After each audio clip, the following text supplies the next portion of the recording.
Hello. Hi. How's it going? It's going good. Live from Crown Fox 10, it's Ghost Stories. Woo! I can hear you through the window. So don't get too loud because then it'll echo. I apologize ahead of time for my noise pollution. I have a ball fan on because it's really hot today. Oh my goodness gracious. So, I'm sorry. I'm sorry, babe. Just want you to know. I will say right out of the box, I have a couple ghost stories. Ooh. But if anybody has any ghost stories and they want to come on and tell them live, look, let me know. Shoot me exactly. a link. Shoot me a message and I'll send you over the link and you can kind of join us. I'm gonna send one over to. I'm gonna send one over to Jeff very shortly because he had stories he said he wanted to tell. Do I tell my stories at the beginning or the end? I assume you should tell your story stuff first, and then we'll kill time until anybody hits me up, and then okay. I think I want to turn the light off behind me because I like this little flickering. Really? In front of me. Oh, do the third camera of Oh, so check this guy's out, just in case you're worried about her parameter. Boom. Yeah, I think the back light is too much. So lower it. You can lower it. Lower it? Yeah, it's at 50. Just lower it down to like 25 if you want. Live from the womb. Look, I can actually see the light getting brighter through the tent. There you go. There you go. Lower it down to like 5. Yeah. That's all. I hope everybody's having a good Friday night. We're about to tell some ghost stories. No, I'm too dark? No. Well, you could always brighten up the I'll candle. Just bring this to the foreground. There you go. Much better. Ooh. Spooky story.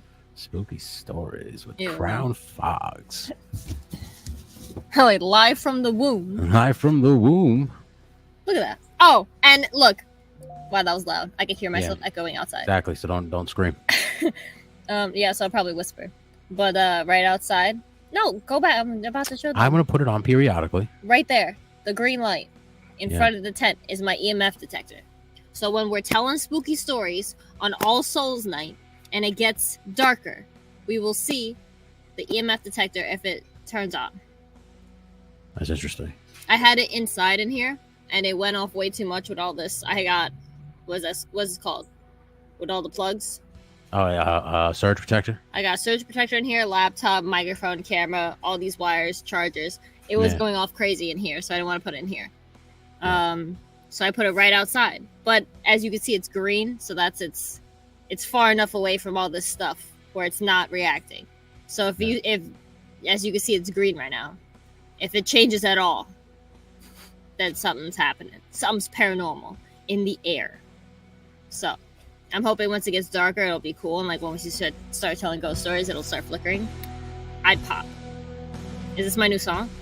Yeah, you can hear it, right? Yes. Awesome. I could change it to another. We have a second one too, just in case. Where did you get the song? I found some ghostly background music. Yeah, I just typed in ghost story background. Did I just hear a crow calling in the background of the song? Or is yeah. This sounds like when they do like a scary wrestling gimmick. Yeah. It could be his theme song. Yeah. Man. I'm too dark, right? No, you're fine. You're in a tent. Yeah, I guess. Yeah. So how about we start with the very first ghost story? Or what do you want to talk about? What's considered a ghost or paranormal? This is too loud. The music? Yes. I could lower it. I got snacks. I just ate a pudding in 3 minutes before we started. I got Little Bites, pumpkin flavored, obviously, because spooky season is still around. I don't care what anyone says. Ladies and gentlemen, you're camping with Crown Fox right now. Yes. Essentially what this is, you can just camp and just tell ghost stories. I want to do a lot more camping with Crown Fox videos, especially once we get a bigger tent. I don't blame you. We're going to get a bigger tent, air mattress, all the shit. Yeah. And we're going to do camping with Crown Fox and Legend. So that'll be fun. I don't know if I'm hearing something. Camping. I might be... I'm hearing the shit. What shit That you could be the song. Yeah. The song. I only have one headphone in, so I can't really hear how loud the song is. I need to have one of these little earbuds in today. I should have had that because it's just... Yeah. I need to hear my surroundings, but that's why we got awesome. Yeah, a few people bouncing in and out. Like I said before, if you'd like to join us, yes, please let us know. You don't have to join us live if you just want to type in your experience in the chat. Yeah, I'll read out the comments. Yeah, we'll just read it. But if you want me to start, I could start my very first one. Yeah. Look, the tent is not in the living room. It's not in the living room. Look, it's literally outside the front of our house, as you can see on the tent cam. Hopefully, I see everyone tomorrow night. We will be at your birthday stream, bud. Don't you worry. Oh yes. Ooh, yes, we will be there. There's a breeze. Happily supporting, bud. Yes. So happy early birthday. Happy early birthday. Yeah. Your birthday's on All Souls Night. For real. Yes. Yeah. This is awesome because the breeze, I can hear. It's cool, right? You want to make this a regular thing where you do it live from the tent because it's like spooky feeling? Yes, because my other channel, I changed the name, but my other channel was supposed to be, it's kind of dormant now, but the other channel was supposed to be outdoor adventure, exploration, camping gear reviews. It was supposed to be that, which is why I got this tent for the other channel. Okay. Because I was going to do all that stuff.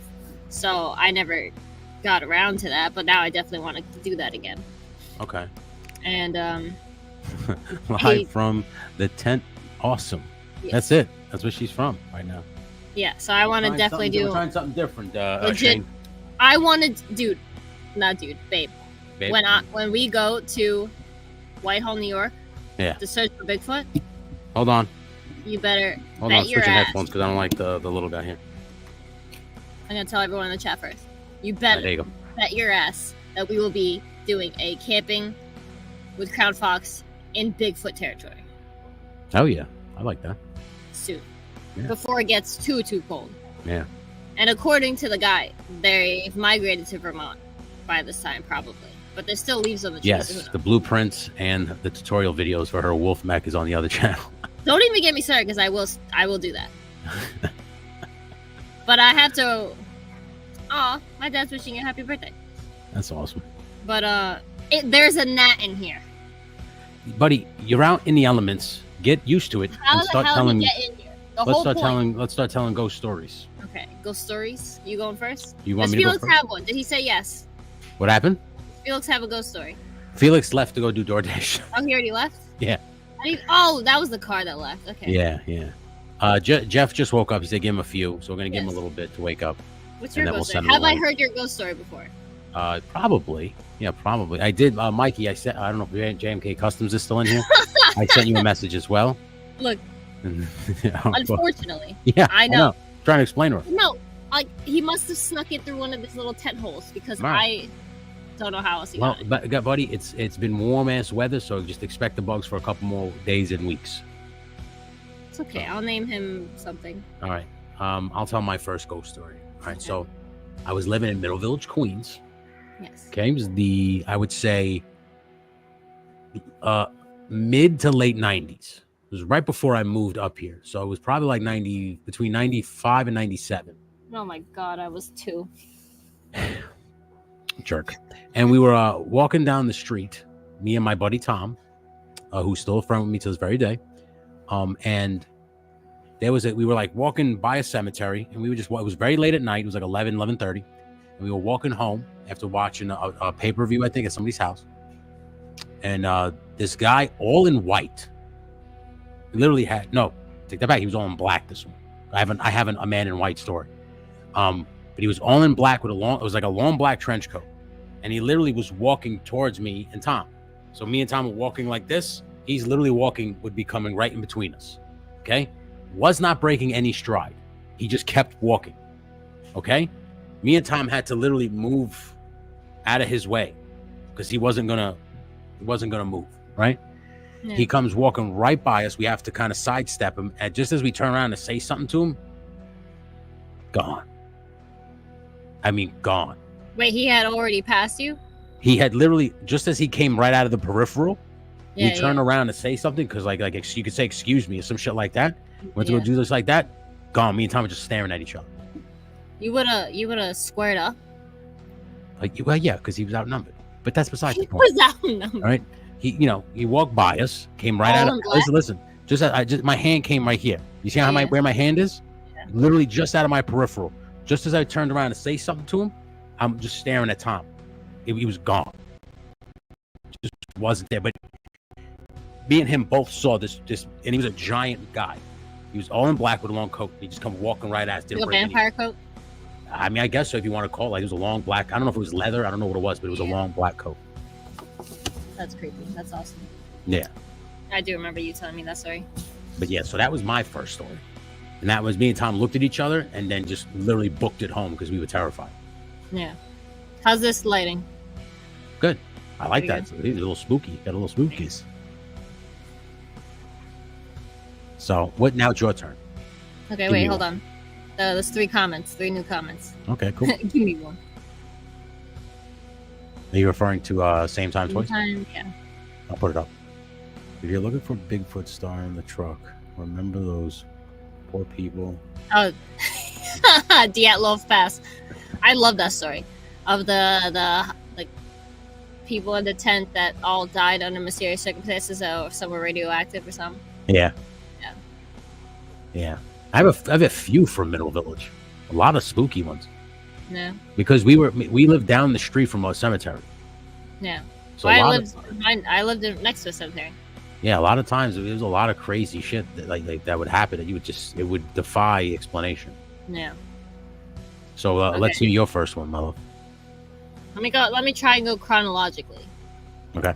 Also, this is scary what I'm doing right now because like I can hear shit outside.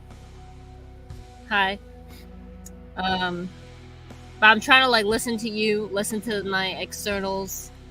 Yeah. I don't know what's the music and what's noise outside. That's good, right? Isn't that spooky? Yeah, but I'm just saying it's scary. Yeah. But okay. So chronological order. I guess the first one is oh, it's not sketch at all. I just see a car. There's a car coming down the street behind you. What's Oh my crazy is it's going to get dark. Jeff, don't even do that. That's not funny. And also, that car is coming here. So. Well, the cool thing is it's going to get real dark, and it's just all you're going to see is the blue light on that tent. It's going to look real cool. That's not. Laughing my ass, I saw that car. They're parking right in front. Yeah. Babe. Nobody's going to bother you. You're live on air right now. Everybody sees that you're in a tent. You worried about people seeing you in a tent at this point? Yeah.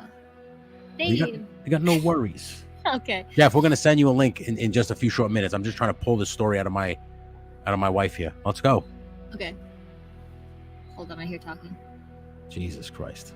You are something else right now. You want me to tell my second story so you don't have to talk? No. Wait. Because I will. Hold on. I'll tell my story. I want to be able to hear you, so I'm listening to my externals. Well, you worry too much about the externals. Look at the same time. Yeah, for real. Dude, no. Here's the thing. Jason just joined us. What's up, Jason? How you doing, brother? Thank you so much for coming on the stream. We're talking some ghost stories. If you have a ghost story you would like to share, you can come on the stream and share it live with us, or you can put it in the comments and we'll read it and talk about it. But here's my thing, okay? I said to you, do you want to put the tent in the backyard so nobody sees you? You said absolutely not. So I decided we'll put it right outside this window so I can run all my wires to you. And you said, okay. And now you're worried about somebody coming through the front door? She's still worried. You believe this shit?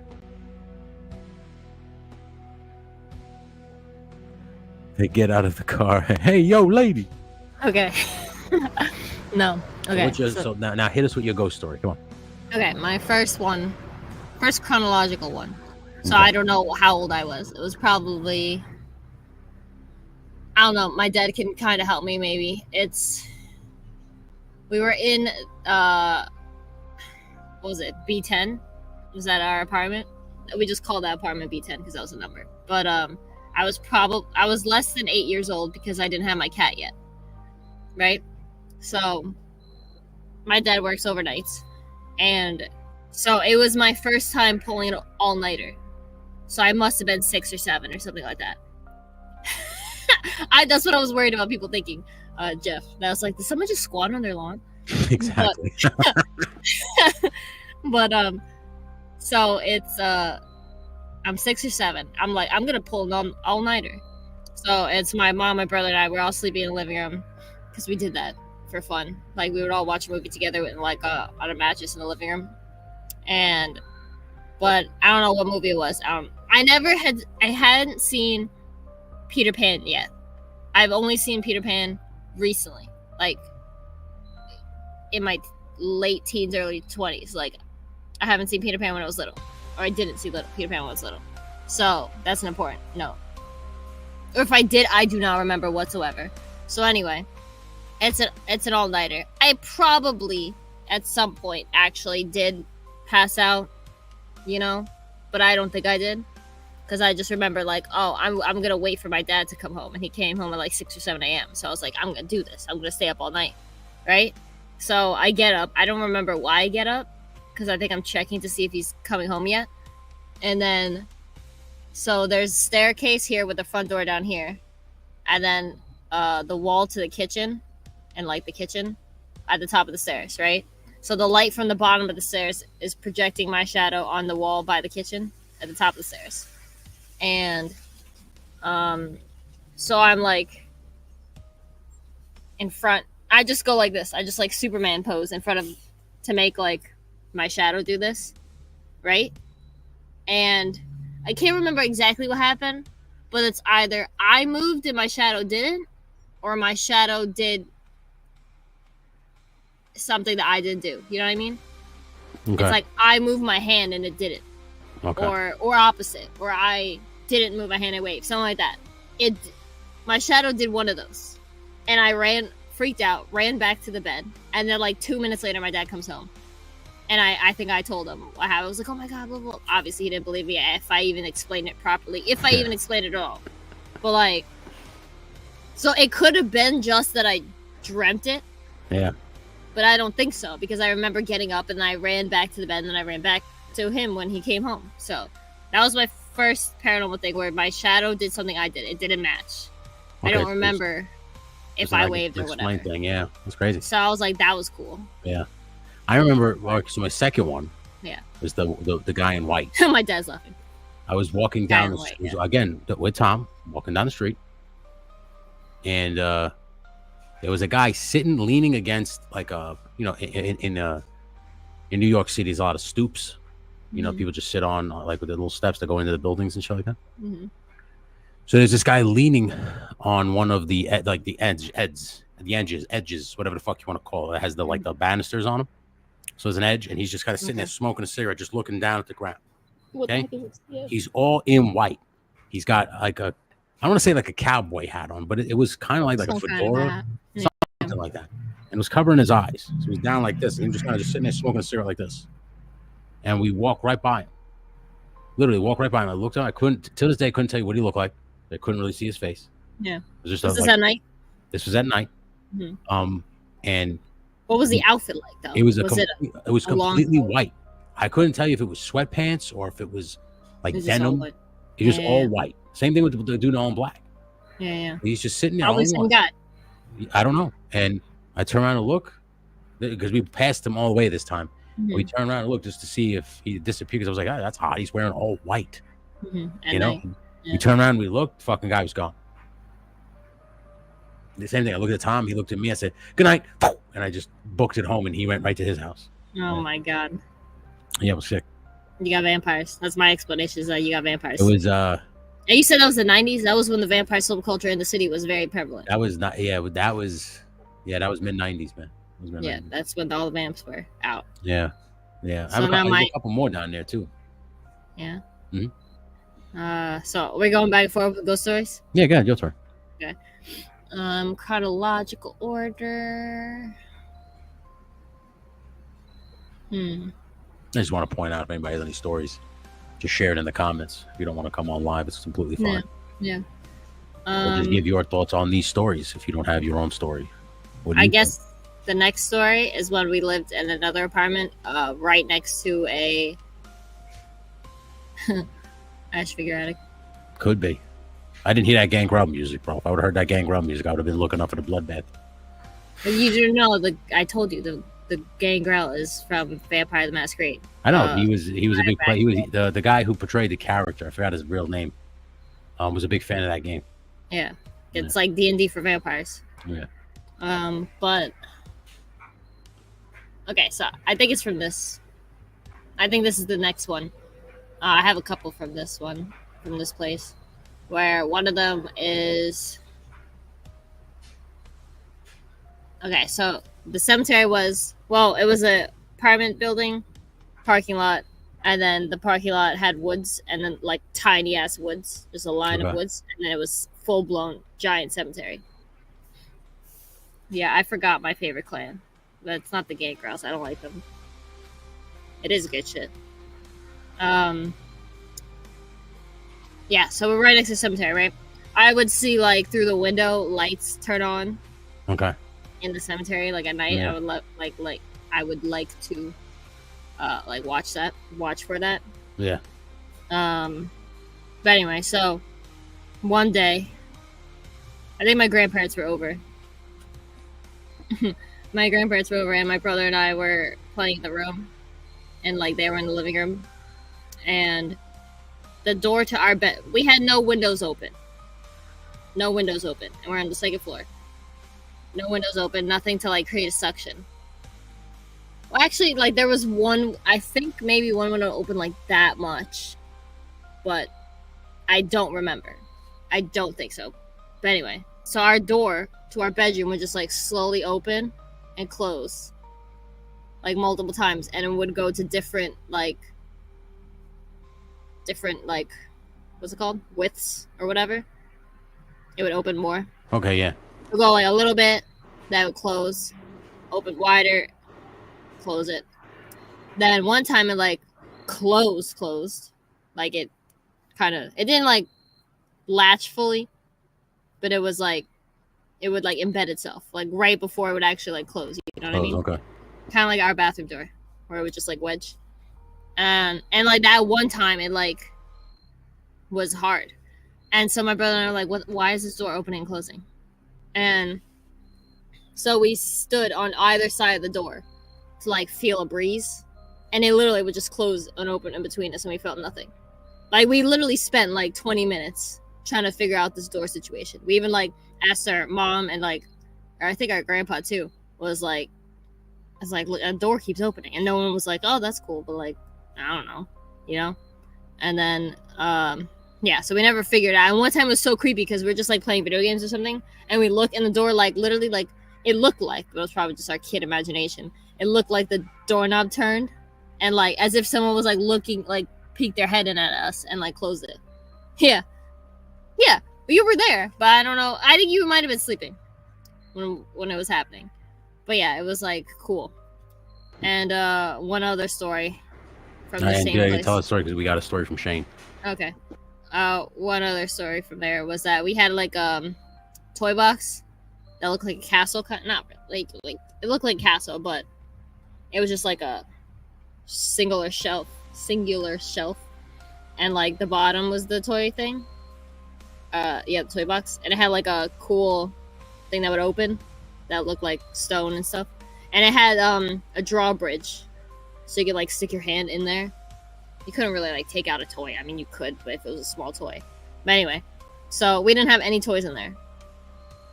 So I was really into fairies. I've been into fairies my whole life. So I was like really into fairies. So I made the toy box into like a fairy house. Right? So I would like, I hear people outside. It's freaking me out. Your EMF detector is going off as well. This is so creepy. Yeah, it's funny. Oh my god. So good call on that. I just noticed that.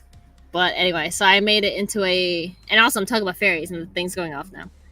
I made the little toy box into the straight up car in the driveway, I think. And hold on. Oh, you got a comment? No, I'm listening. Oh. Why? What's going on? I need another effing camera. Why? So I could see. What do you need to see? That way. Oh. I don't know if it's the neighbors or someone in the driveway. But anyway. So I made the bottom, and it's probably behind me, into a fairy house. So like I was like, I have a little bottle cap of water. I had a little snack. I don't know what the snack was. candy, maybe just like little food. I made into a little house for them. Can you hear those people? I hear them barely in the back, yeah, but it's neighbors. You can't do nothing about it. Good. Yeah, it's neighbors behind me, so it's fine. Just talk. Yeah. I had like food out for them, right? Because you're supposed to leave offerings to fairies, and then I closed it. Stop. I literally just froze because I'm just imagining like a black shadow walking in front of my exterior camera. Yeah. But anyway, so like remember I said there's a drawbridge that I could stick my hand in to this toy box. So I was like, I really hope the fairies are like eating their offerings and like chilling in my little fairy house. So I opened the drawbridge and I just put my hand in, right? And I felt like little air drafts on my hand. And I was like, oh my god, it's fairy wings. Like the breeze from little fairy wings. I'm like, this is a closed toy box. Except for the little air. Thing. Yeah, there's no draft. So I was like freaking out because it was very like as if it was actually like fairy wings right next to my hand. Tickling like small. Yeah, not tickling, but like air. Okay. So I was like, that's cool. I popped. But it only happened like probably 2-3 times when I stuck my hand in once. Oh, yeah. And it's not really paranormal. I don't know. It could just be kid imagination. But it was enough for me to remember it to this day. What's it called when you think you see it? Was it pareidolia? Pareidolia, yeah. But no, I didn't see it. I felt it. Yeah, you felt it. So I don't know. So let me just read Jeff's. Let me read Shane's thing, and then I'll send Jeff the link because Jeff is ready. Okay. All right. So here's Shane. So me and my buddy Tim are sitting on top of his truck at the part of the woods where you just can't go to. Hadn't smoked, but just lit it. Some dude comes out of the woods, no sound, walks past, says nothing, and walks straight into the river, making no sound at all. We both look at each other and at the same time say, did you jump back in the truck and hauled ass? That would scare the crap out of me too. I got chills from that. Yeah. That would definitely scare the crap out of me. That was probably just like a what's the word? Not the intelligent haunting, residual haunting. Yeah. It was just like someone walking by. Do I have time to tell one more story, or yeah, go ahead. I'm gonna send him the link now. Okay. I feel like I already told my full body apparition story though. Share it again. That's fine. Where we moved into this house. This was not that long ago. It was like 2018, 2019. Yeah. My dad said, wow. But we moved. Oh, yeah. Wow, to same times. The story, yeah. Story would be good. Was that a bug on my face? It's probably a bug on my face. But, moved into this house that had been abandoned for a while. And then they redid it so we can move in. And I mean, it was already like weird shit. When we moved in, there was a dead rat in the backyard. Like, it was already sketch, you know? Then I'm just gonna quickly put all the stuff I saw together in this one story. So, saw a shadow person in my room, like on the wall. Could have been a car, but the lights from cars would go on this opposite side, not that side of the wall. So I don't know. I saw like, do people know like where you know like when you're sleeping and you could like, but you're like awake almost, like you just woke up but you can still see your dream, but like your eyes are open so you can kind of project your dream onto reality, kind of thing. But like it's also just like imagining something in a physical space too. But it was like, because I didn't think it up, it's like I saw I did rounds in this house, like when everyone went to bed I make sure like doors are closed, stuff locked, everything's good, right? And then when I went upstairs one time at night, I like saw in my mind like this creepy like little gremlin. Like, I don't know, pictured like the evil leprechaun from those weird movies. Okay. But like small and like less leprechaun looking and more like just gremlin looking. Okay. I just saw it like in my mind's eye, like in front of my brother's room as I just walked past, and I'm just like, because like I thought to myself, why would I think of that image? Because it literally like I just like thought it. No, I didn't thought it. I was like, I saw it, but with my eyes open, like in my mind. You know what I mean? Yeah. But I saw it there, like in the doorway. But like it looks like something you're imagining. You know what I mean? Crazy. It wasn't like see through. I couldn't like. It was like. It was there. In my it was weird. So anyway, that was one. Then. Sometimes your mind plays insane tricks on you.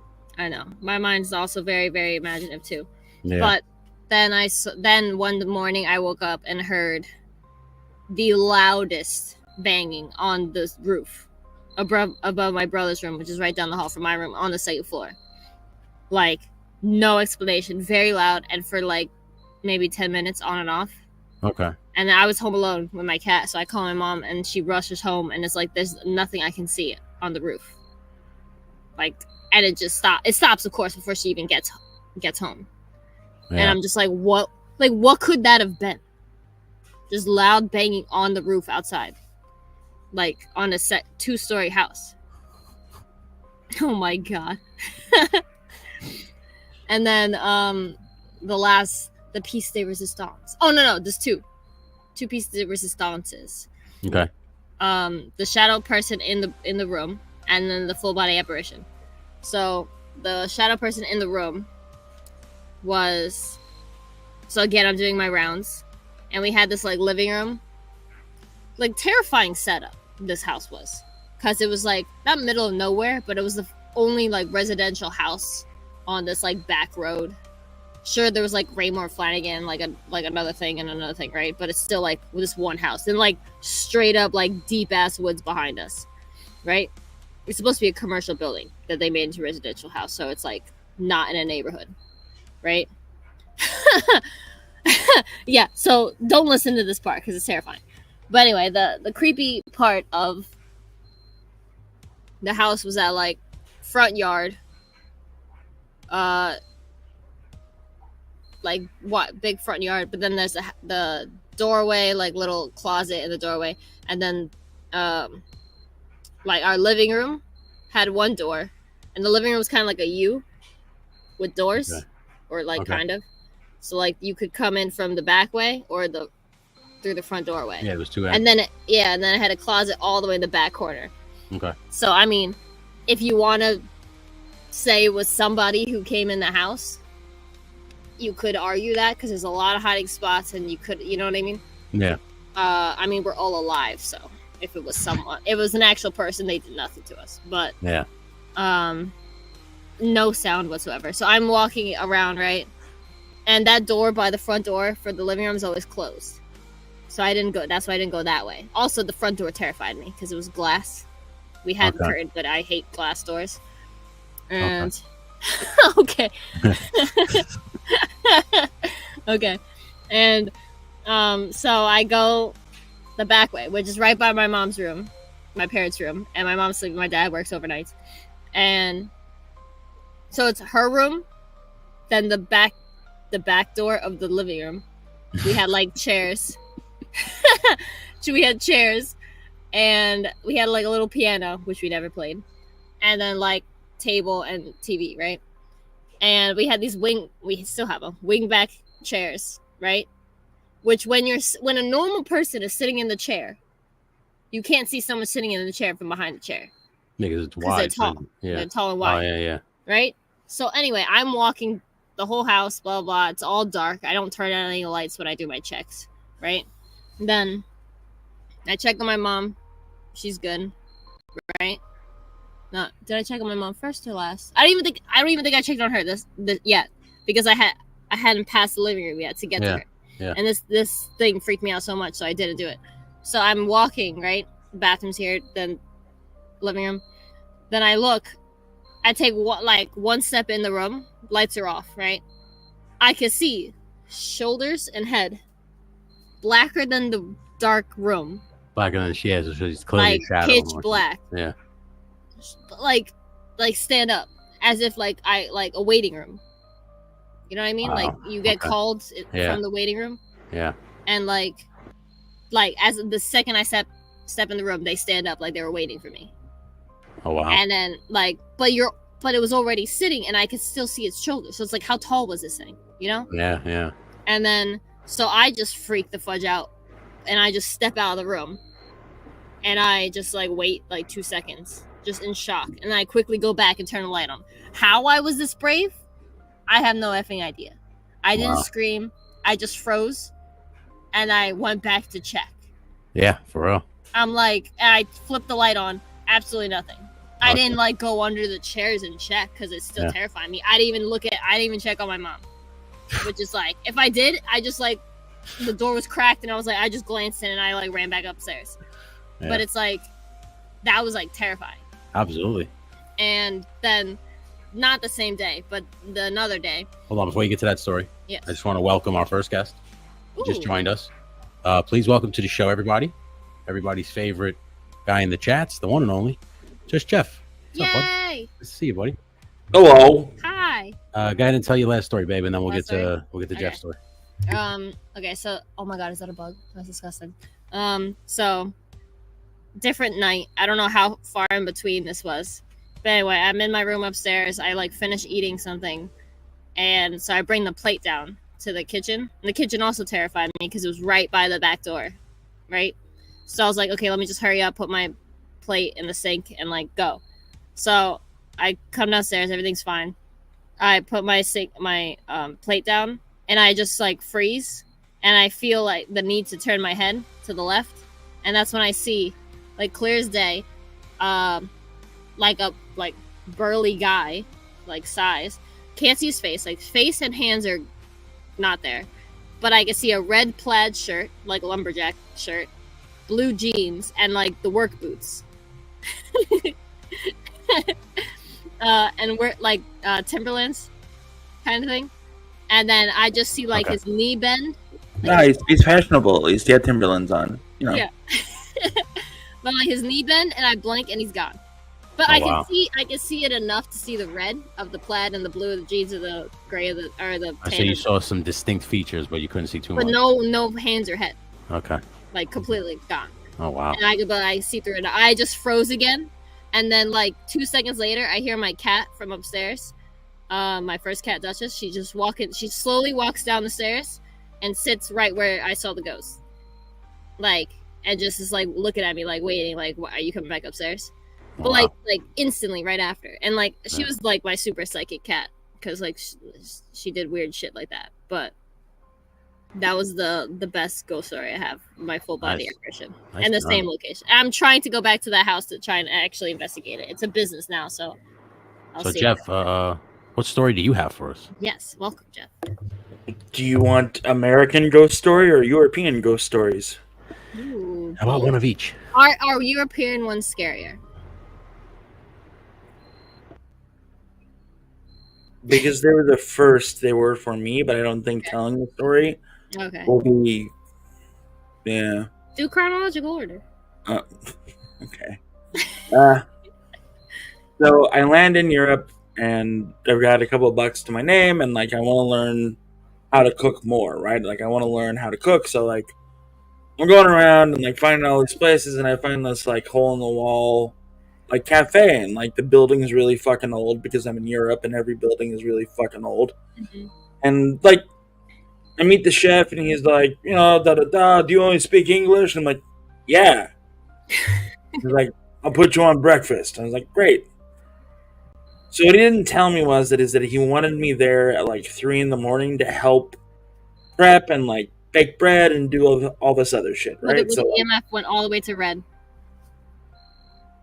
It happens. So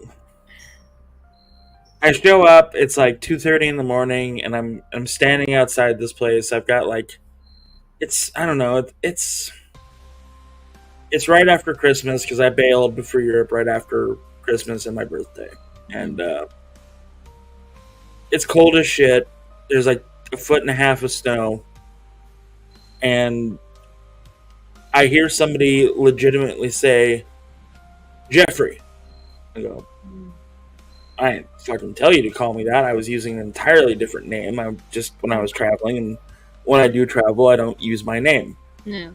And I'm like, that's someone else being called. Don't worry about it. Jeffrey.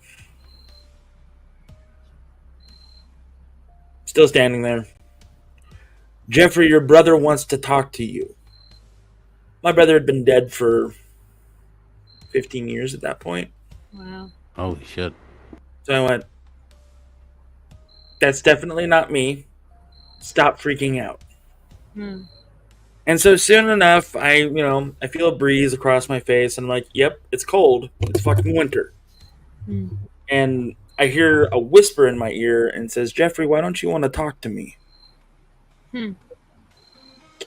At that point, I knocked on the door. The chef opened the door, and I was like, hey, it's fucking cold out here. I'll come inside and just, you tell me what to do. So we immediately closed the door.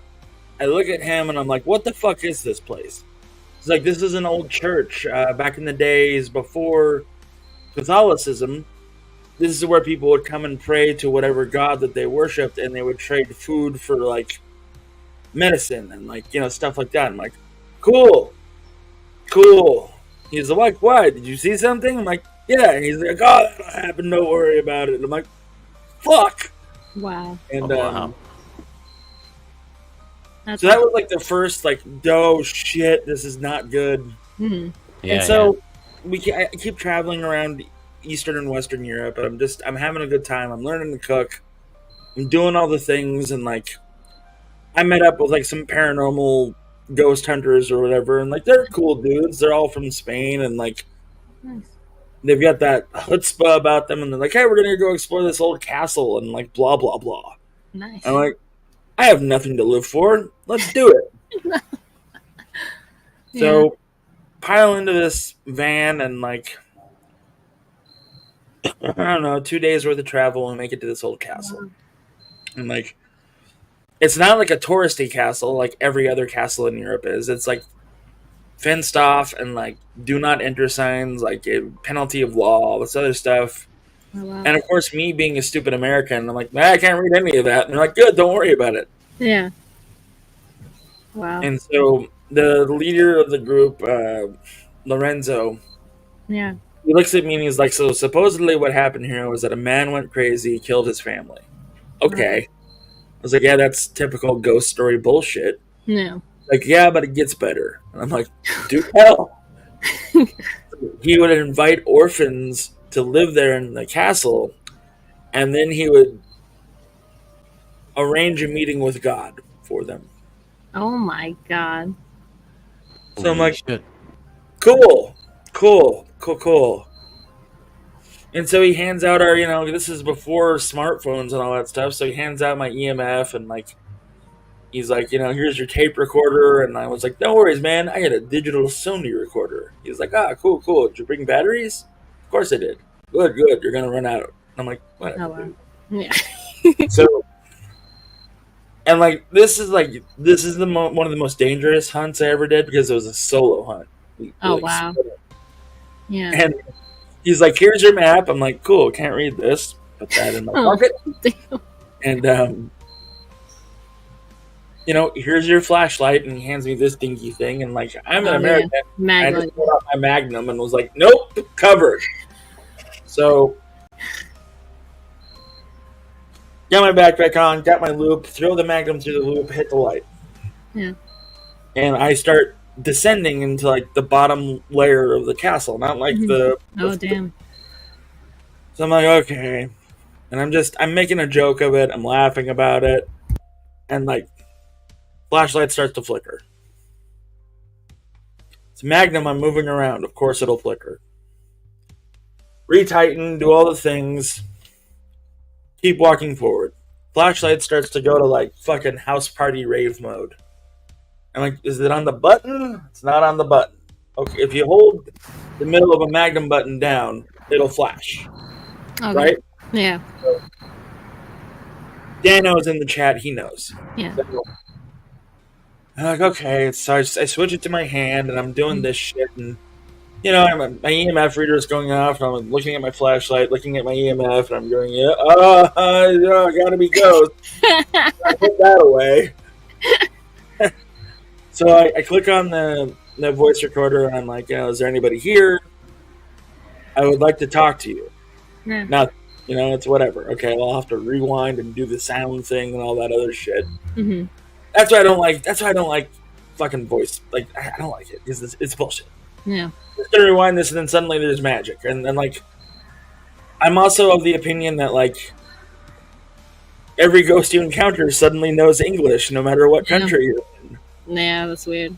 And so I'm going through, and I hear like footfalls, like behind me. Uh-huh. Okay, it's one of the guys trying to fuck with me. Turn around, nothing there. Okay, it's a castle. It's windy. Okay. I keep walking forward, and up ahead I see 3 shapes crisscross in front of me.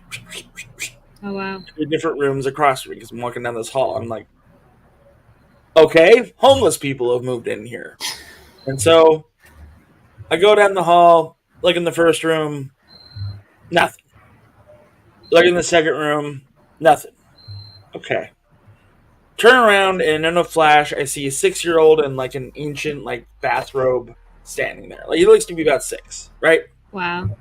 And I tilt my head, and like it tilts its head, and I'm like, this okay, this is cool, this is good, and it just runs off again, and I'm like, okay,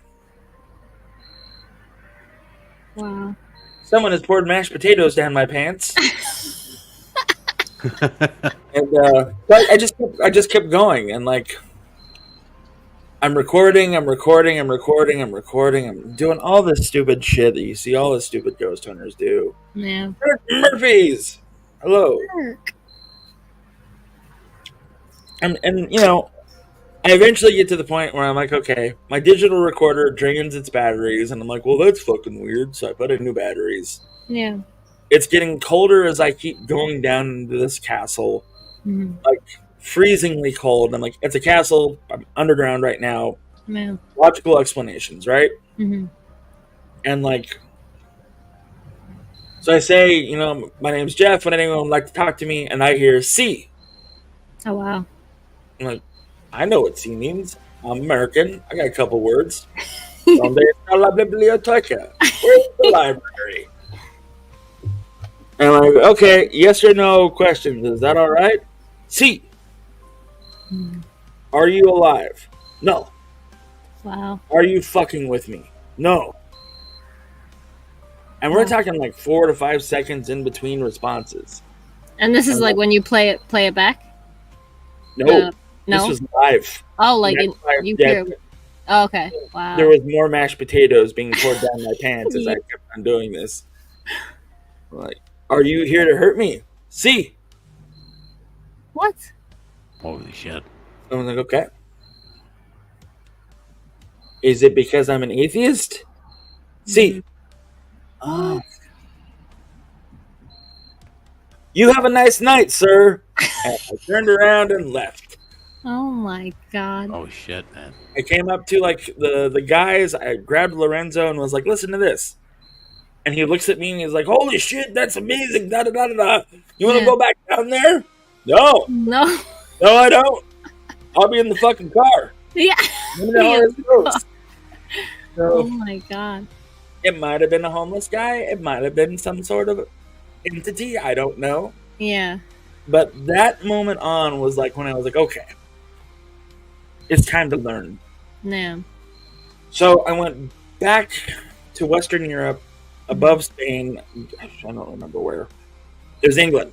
And I'm in the England countryside because there's this old priest that's still hardcore Catholic, and like he used to be whatchamacallit, an exorcist.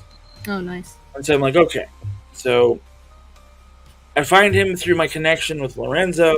Mm-hmm. Lorenzo's like, he's not gonna want to see you. I'm like, I don't give a fuck. I'm American. Do what I want.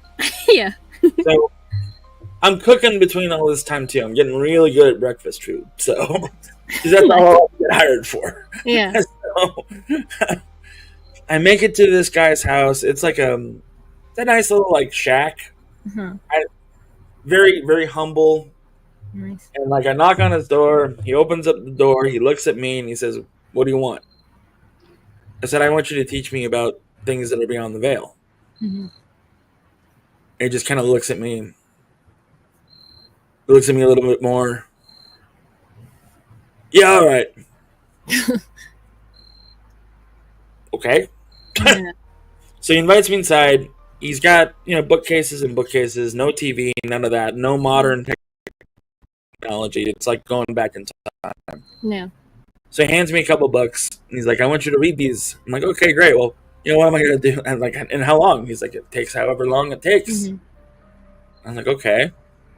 So about a week and a half later, I read them because I was still going to work in the morning in the village to cook. Mm-hmm. And every once in a while, Father Paul would show up. Mm-hmm. And people would give him shit because I guess he's a hermit. I don't know. I don't care. Yeah. And like, well, I'm just here to see how my cook is doing, because I was cooking his meals for him too at night. So he's like, okay, he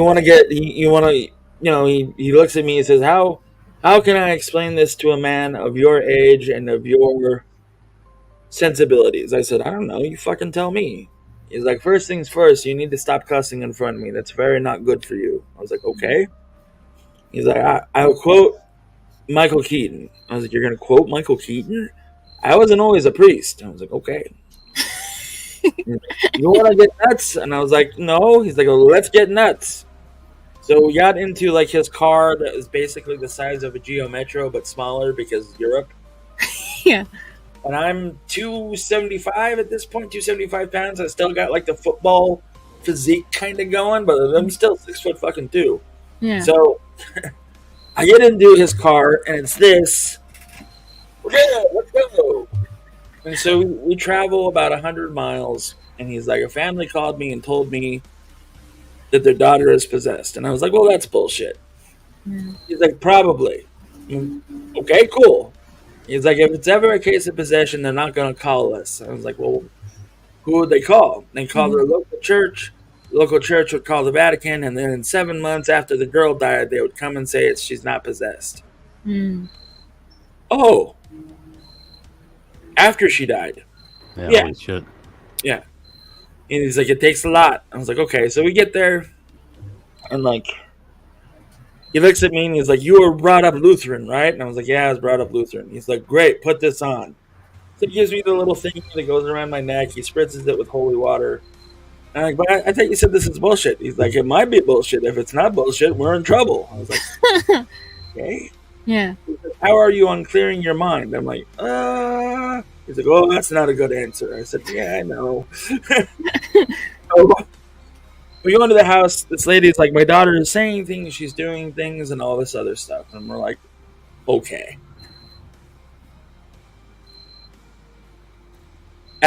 This is the story where I started to believe in a god or a powerful being that rules over us. He opens up the door. This girl looks up at me and him. She goes, Paul, nice to see you. Jeff, great to see you too. And we're like, this isn't good. And she fucking pretzels. What? Like, arm behind, she pretzels. She fucking folds herself up into a fucking ball. Wow. Paul closes the door and looks at me and goes, oh, she's definitely possessed. And I'm like, yeah, you fucking think so? I'm looking at him and I'm like, yeah, man, I got a shift I got to go to. So, like, if you can, just scoot along. He's like, no, you wanted to learn and you wanted to see this is how these things happen. I was like, great. Can they not happen this way? He went, no. Damn. He said, you need to pray with me. I'm like, I don't want to fucking pray with the spaghetti god in the sky. And the one time he ever got violent with me, he slapped me across the face as hard as he could. And he said, if you think your brother is rotting nowhere, then you are the one that has fucked up my son. Wow. Wow. Okay. Holy shit. Okay. Yeah. So we pray, and I'm like, well, what happens if anything? I was like, look, man, I've seen fucking movies. What happens if the old priest goes down first and then it's fucking me? Yeah. He looks at me and he says, then you read this part of the Bible and you hold that cross out like it's a machine gun. Nice. Okay? Things I saw in that room I'm not going to get into right now because it's very, we're live and on camera. Yeah, absolutely. Yeah. Maybe afterwards. Yeah.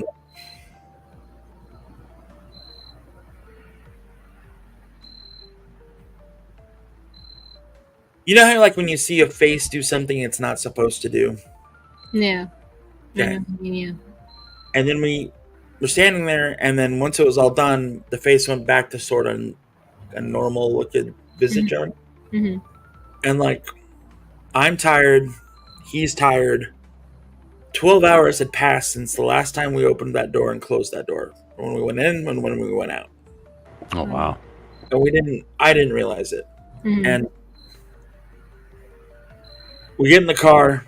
He looks at me and he says, "You want to go for coffee?" And I'm like, "Yeah, let's go for coffee." And I'm quiet the whole way back to like not our village, but the place that we're going to get fucking coffee. Mm-hmm. And he looks at me and he says,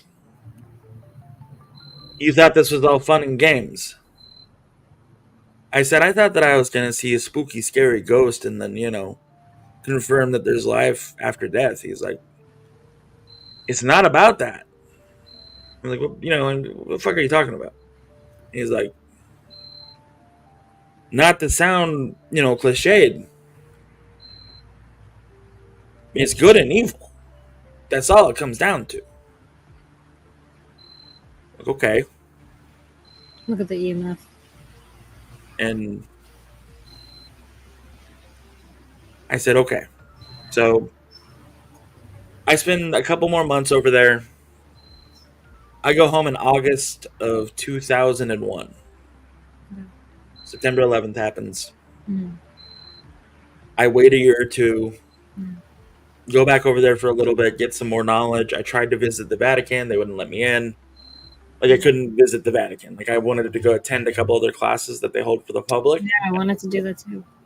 They wouldn't let me in. Mm-hmm. So after that, came back stateside, got involved with whatever I got involved with, and then so I'm on the beat with my partner, who I'm going to call Big Cat. I was Big Mac, he was Big Cat. And so Big Cat and I are out in the middle of fucking nowhere at 2 a.m. on a fucking Native American reservation in Arizona. Oh, damn. And we're sitting in the squad car. I'm like, cigarette number 27, and he's on like cigar number 3. And we're just sort of sitting there, and we hear a scream. I'm like, okay. So Big Cat throws it in drive, throws it in gear, and we start rolling forward. We're in an SUV, and we hear more screams. The screams are getting louder and louder and louder. And, there'd been a public notice. Coyote attacks are on the rise. Have fire, and they want to blah, blah, blah. Fucking bullshit. Coyotes don't attack people.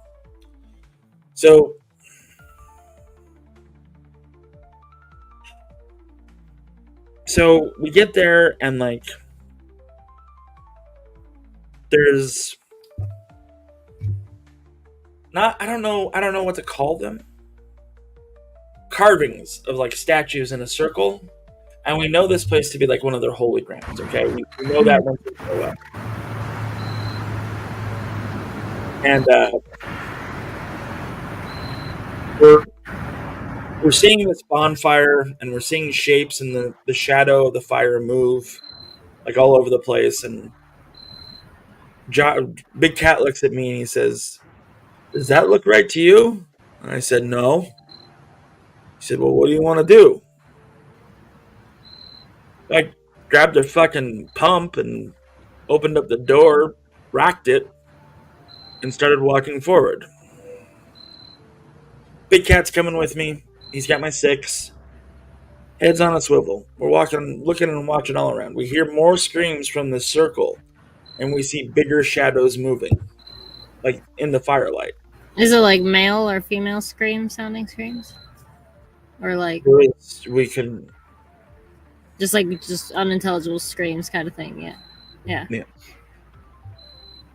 So Big Cat starts walking forward. He racks up, gets the flashlight, going forward, moving side by side. Mm-hmm. I'm ready with the shotty. I just kicked Dobby in the ass. I'm sorry, Dobby. I get to the point where we're at the ring of where like the shadows stop and the fire's light begins. Mm-hmm. And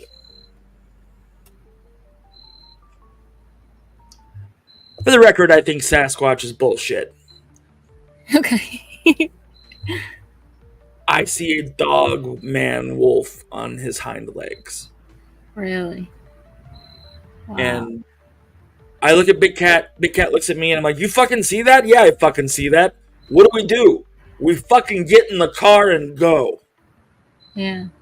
So, okay. Big Cat starts moving. I start moving. Big Cat looks over his shoulder. Mac, it's fucking behind us. We Dukes of Hazzarded into the fucking car because we have to. Yeah. And we're in the passenger. He's in the driver's seat. I'm in the passenger seat. We're not those idiots that don't leave the car running, by the way. We left the fucking car running. So we hit the floods. We hit every fucking light we have on this SUV. There's nothing out there. Yeah. Nothing. No fire. No fucking statues. Nothing. And we hadn't moved an inch. And I look at Josh, Big Cat. Big Cat looks at me. We don't tell this story unless we're drunk. Do we report this? Shit, man. Yeah. So that's all I want to get into because I don't want to attract anything. Yeah. Beautiful. That was something else, man. Look at the EMF. Yeah, thank you for sharing it. That last one was fucking crazy, dude. Yeah. Look, man, I know that I have crazy vivid dreams sometimes, and like when I got my diagnosis of stuff up here, I called up Josh and I was like, "Did this happen, or am I crazy?" He's like, "No, fucking Max, that happened." Yeah, yeah. We both pissed our pants. We realized once we got going. Yeah. We didn't realize that we were so terrified of like whatever the fuck that thing was. Man, holy shit, dude. And I was like, "Well, what was our fucking plan there?" He's like, "I don't know." Stay alive, man. Get away from it, which you did the right thing. I say. Something else. We do have a story from Rollkeeper. If you like to read it. So right here, I got a story from my time at the house. So my buddy, we'll call him Steve, was standing post on the midnight shift. He insists he saw a guy dressed as a Civil War soldier marching up and down the North Grounds. The North Grounds, dressed as a Civil War soldier, so the SWAT team moves out and can't find anything. The Control Center had nothing on camera. Anyways, he insisted it was a ghost. I missed the part where he said White House because, like, otherwise I'd have been like, "That's some reenactment guy fucking with your buddy." Yeah, but, like, yeah. the fact that it's on the White House, okay, that's not anybody doing that. Yeah, maybe saw something, man. Fuck him up. I could tell you the scariest thing that ever happened to me, and it was insane. I don't never talk about this story because it terrified me to like the core. So in Middle Village, the apartment building I lived in was separated by a small factory. So it was our apartment building, a factory, and then another apartment building. So my bathroom window, if I looked out it, I could literally see into the other guy's apartment because it was just the way it was. Mm-hmm. Okay. So one day I'm in the bathroom, going to the bathroom, obviously, and I don't know what was going on, but I could hear the guy's music mad loud. Like it was never been like that. So you had it mad loud. So I was like, what the fuck is going on? So I went to go look out the window and I saw something floating over his window. And it looked back, had no face. It was just completely black. It was like a black mist, but it looked like a hooded figure. Oh my god! The way it was floating in front of his window. Yeah. And it just turned and slowly just looked at me, and it just kind of did one of these type things on this guy's house. Okay. I mean, dropped out. I mean, thank God I was on the toilet because you know what I'm saying, right? So I literally couldn't sleep. I was so scared. I'd never been that scared before in my life. I'm very young at this time. This is the early 90s. But wait. Right, well, mid-90s. It's always happened in the mid-90s to me, by the way. So anyway, I finally kind of pass out. Wake up the next morning. There was ambulance, all kinds of stuff. The guy had took his own life. Are you kidding me? A couple of hours later after I finally passed out. So I don't know I always kind of equated to like death was literally just waiting for this man. He was just staring right there in the window, just waiting for this guy, because this guy was obviously contemplating it. It was, to this very day, I never talk about that because it scared me so much. And then to see what happened the very next day, it all kinds of connects. And man, it terrified me, dude. You just gave Terrified. me chills and my eyes started watering. Yeah, I looked up and like it had no distinct features. It wasn't wait. like I saw like a scary face or anything like that. It was just a shadow? floating. It was a floating black mist-like shadow thing, but it had a silhouette. Okay. It looked like it was wearing like a hood or whatever the fuck you want to call it, because it didn't have like a neck. It wasn't like a head and a neck. It Yeah. had like, it kind of like went down like this. It Yeah. was almost as if it was wearing like a hood up. And it, like I said, it was like this. It looked at me like this, What? and then went back like this. So it was And like climbing the wall almost. I have fucking goosebumps everywhere right now. Me too. Yeah, so yeah, and when it went back this way and went like this up against the wall, Oh my god. I dropped and I hyperventilated because I was so scared. I was like just crying. Yeah. And I ran out of the bathroom into my room, and my brother was like, "What the fuck's wrong?" Couldn't speak.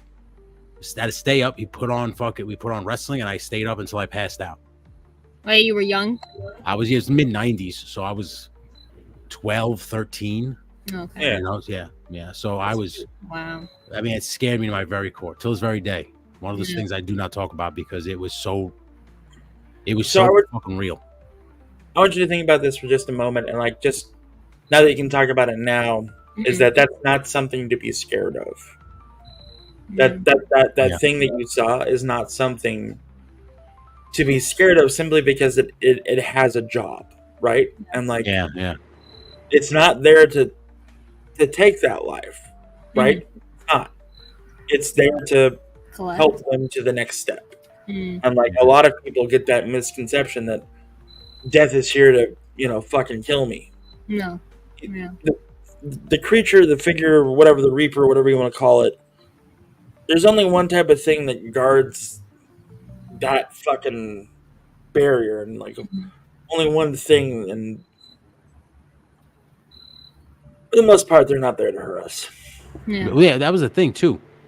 I think it was more fear because you don't expect to look out at the window and see that thing, because I never felt threatened. Yeah. Right. I never felt like it was coming to hurt me. It was just one of those things where you kind of look up at the window and you're not expecting to see that kind of thing floating in front of somebody else's house, and you're just like, what the fuck? So it was that. Well, I mean, yeah. I mean, nobody's like, there's a guy out there in his bathrobe floating. Yeah. Hurry, put dinner on the table. Yeah. So, like, yeah, man. That was the scariest one I had ever seen, ever experienced, man. I mean, there was other things too, like up here. Yeah, I was gonna say, what about the one in the room? Our room. Yeah, up there. Oh, and then you could even tell the one that with us recently in the bathroom. Yeah, like one time, like my grandmother passed away. It had just happened. For a couple weeks, I literally felt like she was still here. Yeah. Like I would literally hear her coming down the stairs. The door sometimes would slowly creak open, and there'd be there's no air in down here, and it would just slowly creak open, which is how she would open the door. There were times, right? And listen, I'm not saying I believe in any of this shit because I'm not really one of those guys, but the shit that happened to me was real. So it's one of those things where you're like, what the fuck? I remember one time I dreamed that I saw her. Okay. I woke up, my dog was standing there. And he was literally same position, just kind of watching me the way she would. And it almost was like, holy, what that, like. Was it Baxter? It was, it was Leo. It was okay. Leo. Yeah, because she loved Leo right before she. Oh, okay. I thought, yeah. When Henry passed away, Henry was my dash hound. He was 16. No, he was 18 years old. He was an old dog. Wow. I made it back home because I was traveling to Arizona for the holidays. Merry Christmas, Happy Thanksgiving. Your beloved dog has died on the way. I make it back here, and like I'm still fucked up over it. I miss Henry so much. I still do. And I feel a little nose nudge me on my cheek when I'm half asleep, half awake.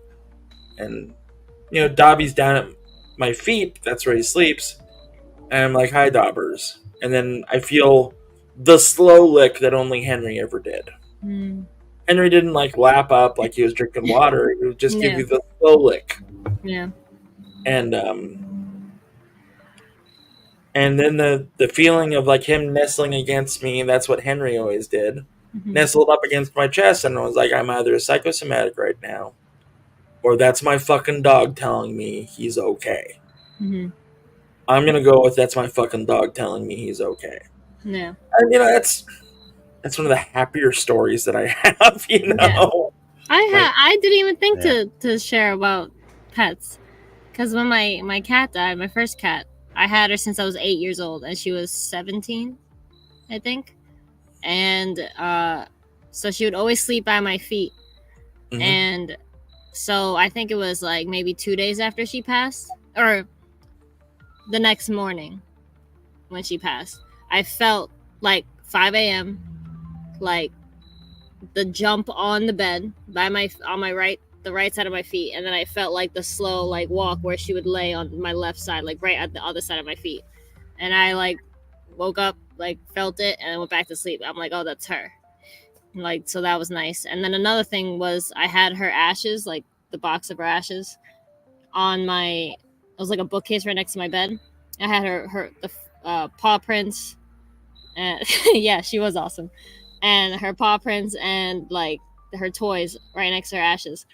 And I had just gotten Baron and Countess, my 2 new cats, and I think Baron is like either a messenger or her. I think they're a mix of her or something like that, because somehow her favorite ball that she would play with all the time, the green ball, like fell behind the bookcase. So I was just like kind of pissed because I'm like, I wanted that right next to her ashes, and I couldn't get it. Like, it was right in the middle, in the back. So it's like in the middle of the night, and I hear this weird sound behind the bookcase, and it's Baron. He had somehow got behind the bookcase and like picked up the ball and like placed it where I could get it. I don't remember where he put it, if it was on the bed or on the floor, but like he brought it back, and he never ever went back behind the bookcase, never even wanted to play with the ball again. He just like brought it out for me. It was weird. And like another time when they were kittens, so they could both fit on my desk, I had the ashes on my like by my computer, and they both like went on the desk, and both each put a paw on the box, just like holding. I have a photo, like holding her ashes, kind of, and I'm just like, that's like so Wow. cute, because it's like they also both look like a mixture of her, because she was Yeah. like tortoise shell with white, so like with like Baron's got like stripes on his tail like she had, and like Countess is white, so it's just like I feel like they're both like her, Yeah. like she just separated into 2 cats. But actually, she my first cat gave me a lot of signs that she was gonna pass, like a year in advance. Like I had the desire just to suddenly paint her. So I painted her a portrait, and like when I was painting it, I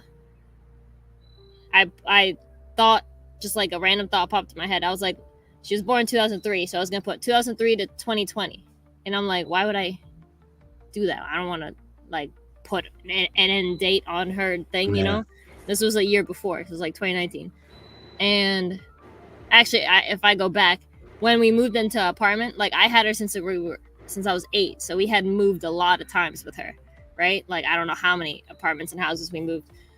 So, but when we moved her in, I had the thought pop in, like, this is the last house she's gonna be in. And I'm like, why would I think that? Because like we're always like, we're probably gonna move, like, and then so I was like, whatever. That was like we have been in that house for like, I don't know, probably 12 years at this point. But I mean, like when she passed, it was 4 something years ago. But anyway, so that was like right when we moved in. I already had that feeling, right? It was weird. Then, like probably a couple years before she passed, she would always play for like 30 minutes a day. Like I would throw the ball, she'd bring it back, stuff like that. And then like one time she played for like half the amount of time she played, and I heard in my head, that's the last time she's gonna play. And I'm just like, okay, like that sucks, right? But I didn't believe it, and it genuinely was, because like she had started getting sick at that point. like after that, and like she wouldn't want to eat and stuff. But prior to that, also, she did two things happen. We had special china for her, like china dishes, like tea, like the saucers for tea sets, specifically for her. Like that was what she would eat from only. Like that was her plates. All of them broke. Like a couple months before she passed, like all of them broke. So we didn't have like her plates anymore. Like I felt like she's taking them to the afterlife. So she just like they all broke somehow. And then like her favorite bowl broke, all of them. Even the cat dishes, like we had a couple actual cat dishes and they all broke. Then she never went on the table. Like she was not that kind of cat to like go on the table. And then so I was sitting eating at the table. Out of nowhere, she just crawls onto the table and then just sits right in front of my face. Like I'm sitting at the table and she's like right here.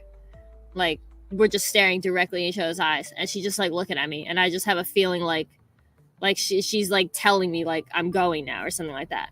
And I'm just like looking at her and she's just like making like complete eye contact and she's like, it was just weird, like that weird connection. And I think it was probably her just getting one last look at me, like one last long look at you because she's been with you since you were a kid, so you grew up together. Yeah. So she was just like, and it's weird because like, you know, I don't want to make it sappy, but like you just said, the plates broke. She wanted to take that to the next realm, but she couldn't take you. But she could take the image of you. So she just wanted to sit there and stare at you before she knew that she was going to cross over, so she could take that with her. And after that, she would like hide. She wouldn't. I wouldn't really see her. Yeah. And but like I've always felt that she was like beyond a cat because like when we were at a different house, like it was so weird. I was in my room, and do you know that feeling of like when someone specific walks in the room and you could just tell from like the feeling of whoever it is that walks in the room. You don't see them, you don't hear them, any identifying thing, but you could just feel who it is. Yeah. So I had that, and I like felt like a human girl was gonna walk into my room. Obviously, how the hell is someone gonna get into our house? I don't know, right? But I just felt like I'm gonna look up and see a human girl, right? And I look, and then my cat comes in 2 seconds later. And I'm just like, but I felt like a person about to come in. But it was my cat. That was like a while ago in a different house. So she already had this aura about her of like, she wasn't a cat. You know what I mean? It was like she didn't act like a cat, like a normal cat. But yeah, so, and then a couple days before she died, I heard everyone was asleep. I think my grandma was there too at the time. So it was my very, very smart. So it was my grandma, parents, brother, and me, right? And at this time she was already hiding my cat. Like it was like a week before she passed, right? So she like you didn't even see her. She was just hiding the whole time. So it was like 5-6 a.m. No one's awake, but I get woken up by my name being called in like a woman's voice. Like I don't know who the hell it was, right? But I just hear like Dominique, and I like get up. I'm like, who the hell just said my name? Because first of all, no one's like in the house. No one says my name. It's always a nickname or whatever, right? But I'm like, I heard my first name. Yeah. So I'm like going throughout the house. Like grandma's sleeping, parents sleeping, brother's sleeping. No one's here. TVs aren't on, right? And I just like heard my name, and I'm just like, whatever. And since it was so early, I went back to sleep, and like I forgot about it. But I think that was probably her. It could have been. Like, who else is gonna say my name? You said that's the day before it happened? Not the day, but like a couple days. Maybe that was the last things. You're just saying your name. Like I just literally my name. Yeah. And I'm just like, what the hell? Yeah. But yeah. I had the one that happened here. It's hard to remember what happened. All I remember. The bathroom? Yeah, where I was pissing. It was that night too, yeah. Yeah, we have a mirror right here on the wall that is right adjacent to the door. Mm-hmm. And it was late at night, so I just came in and pissed with the door open. I didn't give a shit, right? Yeah. So I'm peeing, and then I could see. Oh, the door was open. I didn't know that. Yeah, I see in the mirror somebody walk by. Oh shit! And I turned, like obviously it was done peeing. I didn't pee on the floor, but I'm going like this. You know, when you're done, you shake it, you look up a little bit, you're about to fucking go in, and out of the peripheral, I see that, and I look, and the door is just slowly closing. That's why I fucking flew it open, and I come running out of the room. Man. Oh, that's not how I thought. Yeah, that's what happened. Because you were so scared when you explained to me, I thought the door was closed and you like saw it. No, From The inside. door was open, and I saw through the mirror, Oh God. and the door slowly closed and kind of opened. Like it didn't close all the way; it just kind of was closing. But I didn't close; there was no fucking air. It just kind of closed and then just kind of slowly opened back up. And that's when I was like, "Fuck this!" And I ran the hell out. Can't even be in peace. No, Man, that for door real, man. doesn't close on its own. I know. Like at all. How a great story starts. I was pissing. Wait, what's So- James' case? What could it? Oh, yeah. Anubis, yeah. God of, well, God of the underworld, not of death. Yeah. Anubis. So Palacristi, the place where they filmed the prophecy, like that, the Yeah, school. Yeah. Okay, so my dad was head custodian there as soon as he got out of the Navy, and we moved to Arizona because they're like, "Fuck it, this is easy." He's like, "I've got 10 more years until I retire. I don't want to do anything more complicated than mopping floors." And we're like, "Okay, Dad, like you've earned this." Yeah. And so he, during the summertime, he would work nights with like the other guys, and they'd be doing remodels and all this other shit. So like, one night he's down in the basement and he's looking for something. He finds what he needs, comes back up the stairs. He turns the light off, and he hears, "Thank you."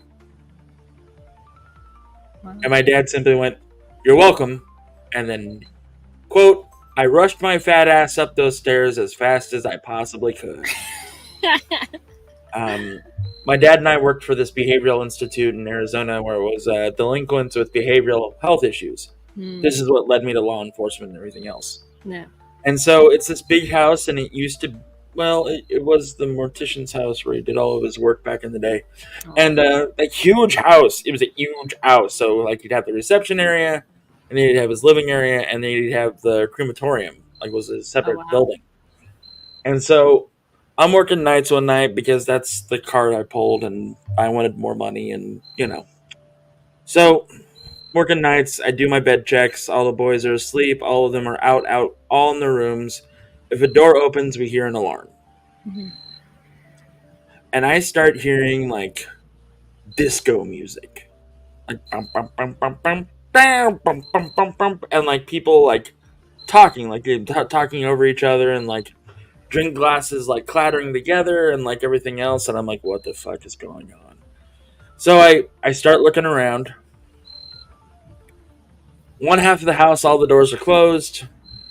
I make my way to the other part of the house, and the music starts getting louder and louder and louder. And the voices keep getting louder and louder. The sounds of drinks and like ice hitting glasses. So I stop outside the door that leads into the rest of the house, and I go, "I don't know what's going on in there, but when I open this door, I want it to be quiet. I've got 7 kids trying to sleep, and if you wake them up, they are going to be your problem." Music fucking instantly died. Glasses stopped, all that shit. And I opened up the door. So the house was kept at 76 degrees throughout.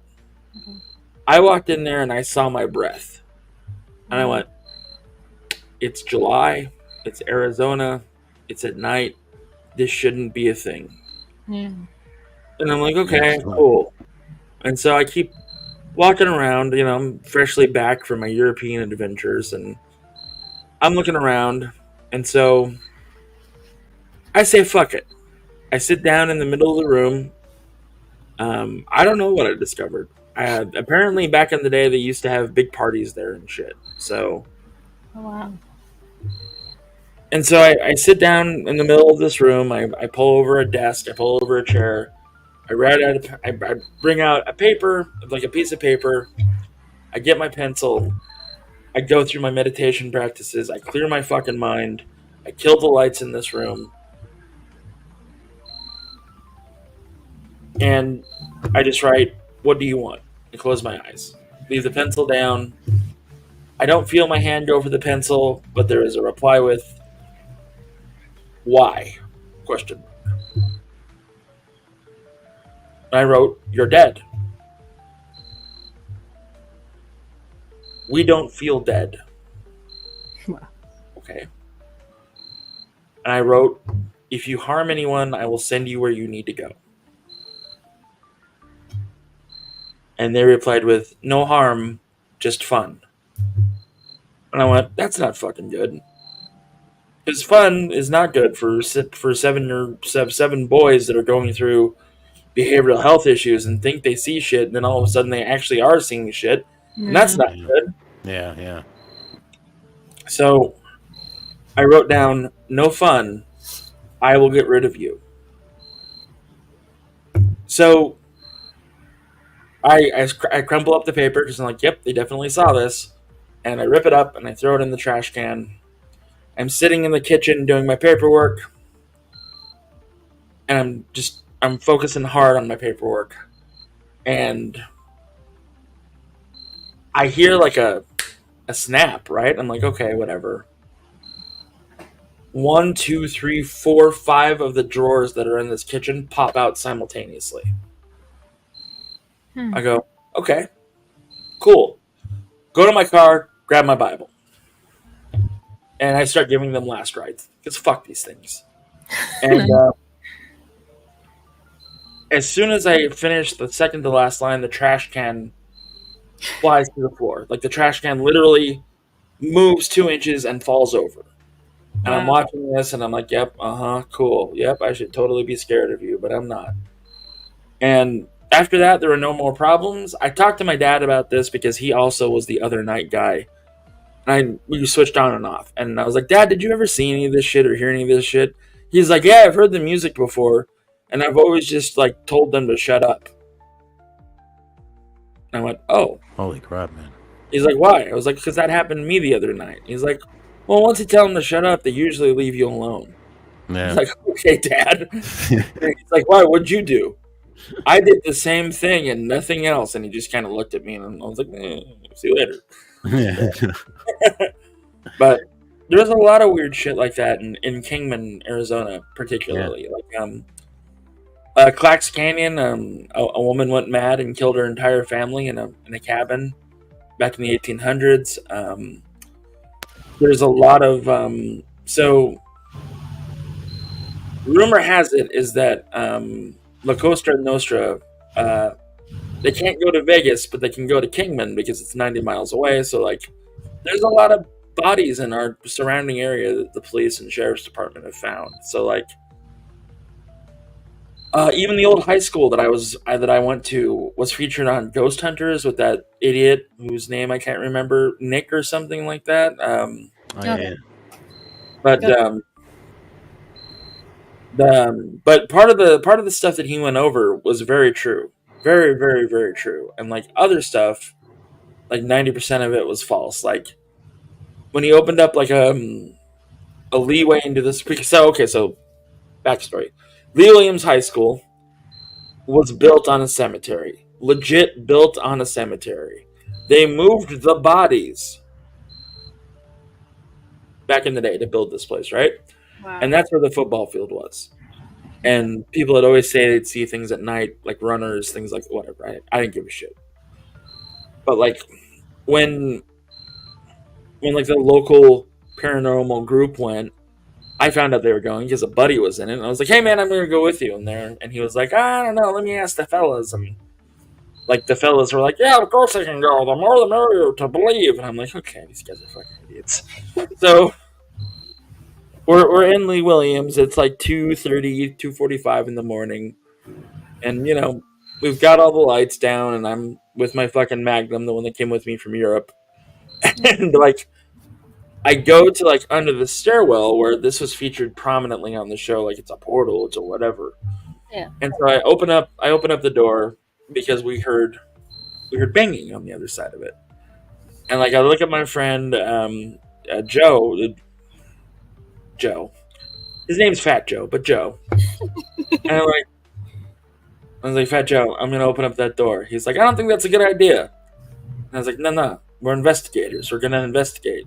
And he's got his camcorder because this is the day before cell phones or smartphones and all that fun stuff. So we had a nice digital Sony fucking whatever camera at the time. And so I open up the door and I'm like, well, nothing in here. So my fat ass bends over and starts going through, and like there's linoleum on there for a little bit, and then it just turns to hard dirt. Like earth. Dirt. And I'm like, okay, and And I hear Joe say, "Jeff, get out of there! Jeff, get out of there! Jeff, get out of there! Jeff, get out of there!" I'm like, okay. And I move to go to the door, and the door slams in front of me. And I'm crunched, sitting there. I'm starting to really freak the fuck out. And I'm like, Joe, can you get the door open? He's like, no, it's like wedged or something. Cool. So I keep sitting there. I'm like, if I die by heart attack, that's a way to go. And so I keep hearing like something that sounds like scratching and like all sorts of like other noises that are obviously messing with me because I'm scared.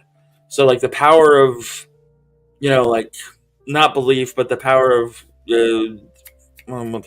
psychosis, right? Psychosis. Like, okay, so I say, fuck all this. There's no scratching. There's none of that going on. And there's none of that going on. It was just my head playing tricks with me. And then I feel a hand on my shoulder and like nails. Like I could feel nails pressing into my arm. And I'm like, whatever is behind me, if you don't stop touching me, we're going to have a problem. Because every ghost hunter will tell you the key to not getting scared is confidence. Because you are living, they are dead.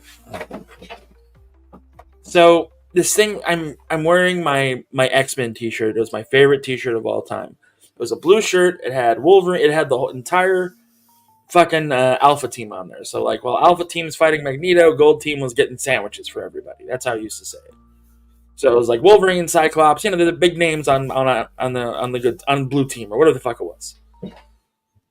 And so the nails get deeper into my arm. I'm like, okay, that didn't work. So I'm just standing there, sitting there. Joe's messing with the door. I'm hearing him struggle with the door at this point. It's a little door. It's a little like fucking wooden door, right? Like they eventually changed it to a metal one. But he's trying to get this door open, and I just started reciting a prayer, an incantation, whatever you want to call it, from one of the many books that I was exposed to. The arm starts to lessen, like the hand starts to lessen. I'm like, okay. And then I feel a reeling, and my shirt was ripped in 4 positions going back before it left. And I looked at my shoulder. There's no blood. There's marks. Yeah. Joe gets the door open. I come out. I show him my arm. He zooms in, and he's like, my battery died. I was like, yep. So I closed that door. We found the rest of the fellas. Yeah. And they're like, hey, did you guys see anything? We didn't see anything. We didn't hear anything or whatever else. And, holy smokes. What? Your papa just gave you $50. Oh my god. Oh, sorry. So, babe. let me do it. Hey, yo. Right, Thank you. Hold on for your pops. Yes. I hear whistling. Do goblins whistle? Only when they're calling other goblins. Oh There you my go. gosh. Thank you, Dad. Right on. Awesome.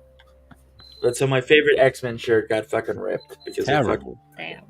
That's scary. That's terrifying. If I see the same kind of shirt, I'll get you it. I got a black Aw. T-shirt with X-Men that says "Mutant and Proud" on it. So Oh, I'm that's pretty good. That was a Look. sick story though, bud. happy. It was Thank lots of weird stuff. Yeah. No, that's yeah. awesome. I had one fucking A, man.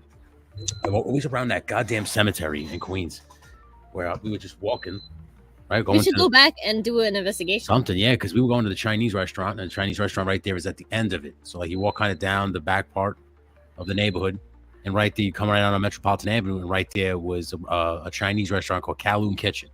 Special Tony, I just want to say that I know you're a fat guy, brother, because that story started with, "That's where we went to go get Chinese at the good Chinese Oh, restaurant." that's what it was, right? We'll go over there, and we're walking down, and you can hear wailing. It sounds like wailing. Someone like just a hysterical crying, screaming, as if like like when somebody can't handle somebody being gone. Yeah. that kind of stuff. Yeah. So we were just thinking that somebody was there just mourning a loved one. Yeah. Oh, you heard it in the cemetery? We heard it, yeah, because we're just walking, Okay. you know, and like we would shooting the shit. This is how you always knew something was going on, because we would just shooting the shit and it would just suddenly slowly get quiet amongst the group. Like it would start from like the front of the group, and then by the time I got to the back group, everybody's like kind of looking at each other like, "Do you fucking hear that?" And we were like, "Yeah." You know, you don't think of it because we just keep walking to the Chinese restaurant. We're sitting in the Chinese restaurant, and we then it dawns on us that it's 9:30 at night and the funeral home is closed.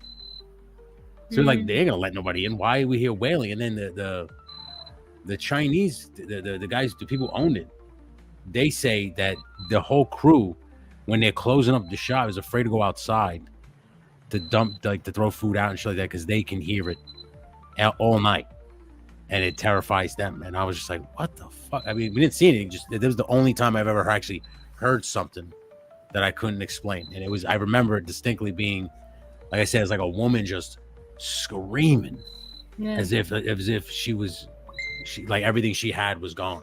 It was fucking, it's like a banshee. Crazy. Yeah. Did you know anyone that died after? No.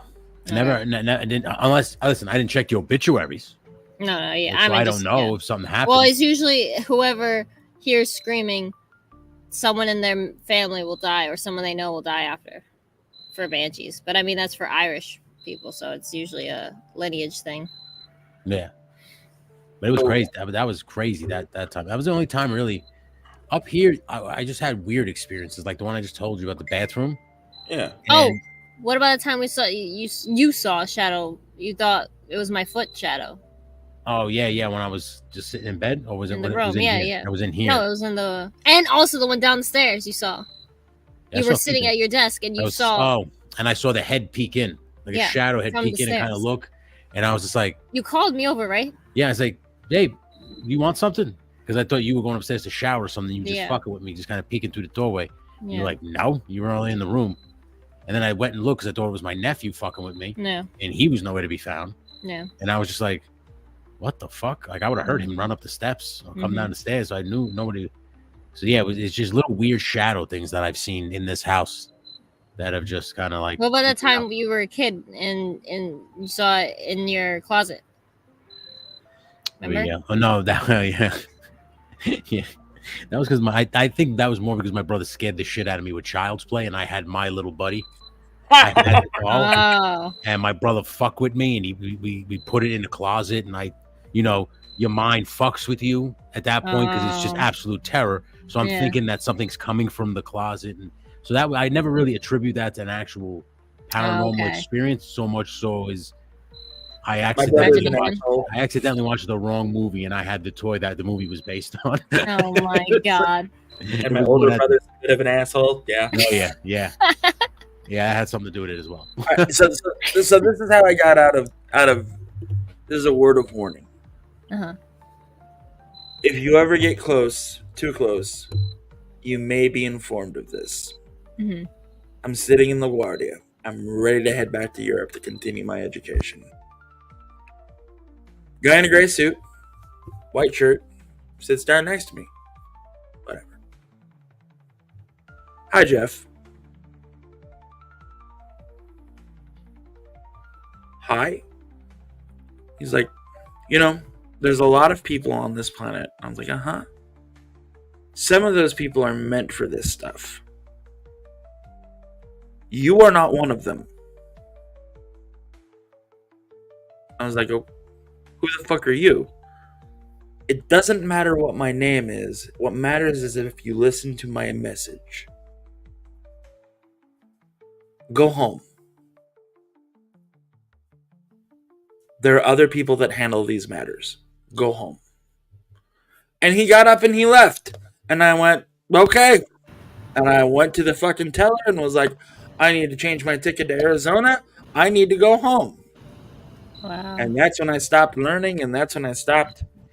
Like I know stuff, but I'm not like a scholar on it or anything. Yeah. But like, never fucking again. Never again will I go that deep with what I was doing. Yeah, that's creepy. Yeah, that's fucking crazy. Look, my dad has a thing for you. Yeah. This I always tell this story, but I dropped recently. Dominique at work. Yeah. It was like 8 in the morning. I was coming home. I was stopped at a red light, and I just never forget it. Just sitting, I looked down, and right in front, right across the street, walking in front of the traffic that would be coming this way, was literally what looked like the Predator. I guess would be the only way to describe it. Like the light, the image, and everything was bending around it. So it was like distorting everything. So as it was just walked across the street, and it walked down into like, you know how like when yeah, you know how like highway exits, they always have that like that dip in. Yeah, so they had that dip in the grass, and I just watched this thing walk across the street, go right into the grass, and then literally just disappear. I was like, what the fuck was that? And I like looked to see if anybody else had like seen it, because I'm like, there's a busy fucking road, everybody's on there, and nobody is freaking out, nobody's saying anything. I'm like, nobody saw that just now. That thing just literally walked across the whole street and went right into the grass, and it just disappeared. And you hadn't even spoken it. Wooded area? Wooded area? No, not really. That's what's crazy. It was wide. It was wide open. It was literally on an exit and an entrance to a highway. Yeah. Lots of buildings? Yeah. Not even. Well, I would say into a few, the town. nothing like anything. But not where it was, no. Yeah. It was like a little bridge thingy. Yeah, it was crazy. Yeah, I understand, but like, you said it was a busy road? Yeah, yeah. Okay. What's ever happened on that road? I couldn't tell you. I don't know. Maybe something. Maybe there was a tragedy or something, but I don't know. Usually, no, it doesn't have to be a tragedy, because what you're describing is fae. Like, not like fairy or anything, but like elf. Yeah. Okay. Could be. They don't want to be fucking seen. Like, there's no like put the ball cap on and like cover up the ears and shit. There's we fucking hate you for taking over our world. Yeah. We fucking hate you because we were hunted to extinction because your fucking god told us to. So now we're fucking here. So like, they do. I did read. Like it could be. Oh, wow. Well, I mean, Pukwudgies are Native American, not if they're Fae or if it's related. You know, they say that's in this area where we are. Oh, wow. So I don't know if they cloak or anything, but I didn't see it. He just saw. I know of the area, but pretty interesting way of looking at it, Turk. Yeah. Wait, what did he say? Sightings or just like a flashback, like a glimpse of time. Isn't that what residual hauntings are? That's basically it. Could be. Yeah. But it could be it. It could have been that. I don't know, Turk. And by the way, I saw he's having some technical difficulties. I sent him the link. He's having some issues. He can't connect with us. Okay. So we'll have to have a part 2 of these ghost stories. Oh yeah, definitely. So we can get everybody on. I know Mikey had a story, but he said he would rather just listen. But if he was kind of telling me this afternoon when I was playing a video game about it, it was a pretty interesting experience. The one thing I can say is everybody at some point or another, whether you want to believe that it's a ghost, whether you want to believe whatever you want to believe, has had something done to them that they cannot explain, or seen something, heard something.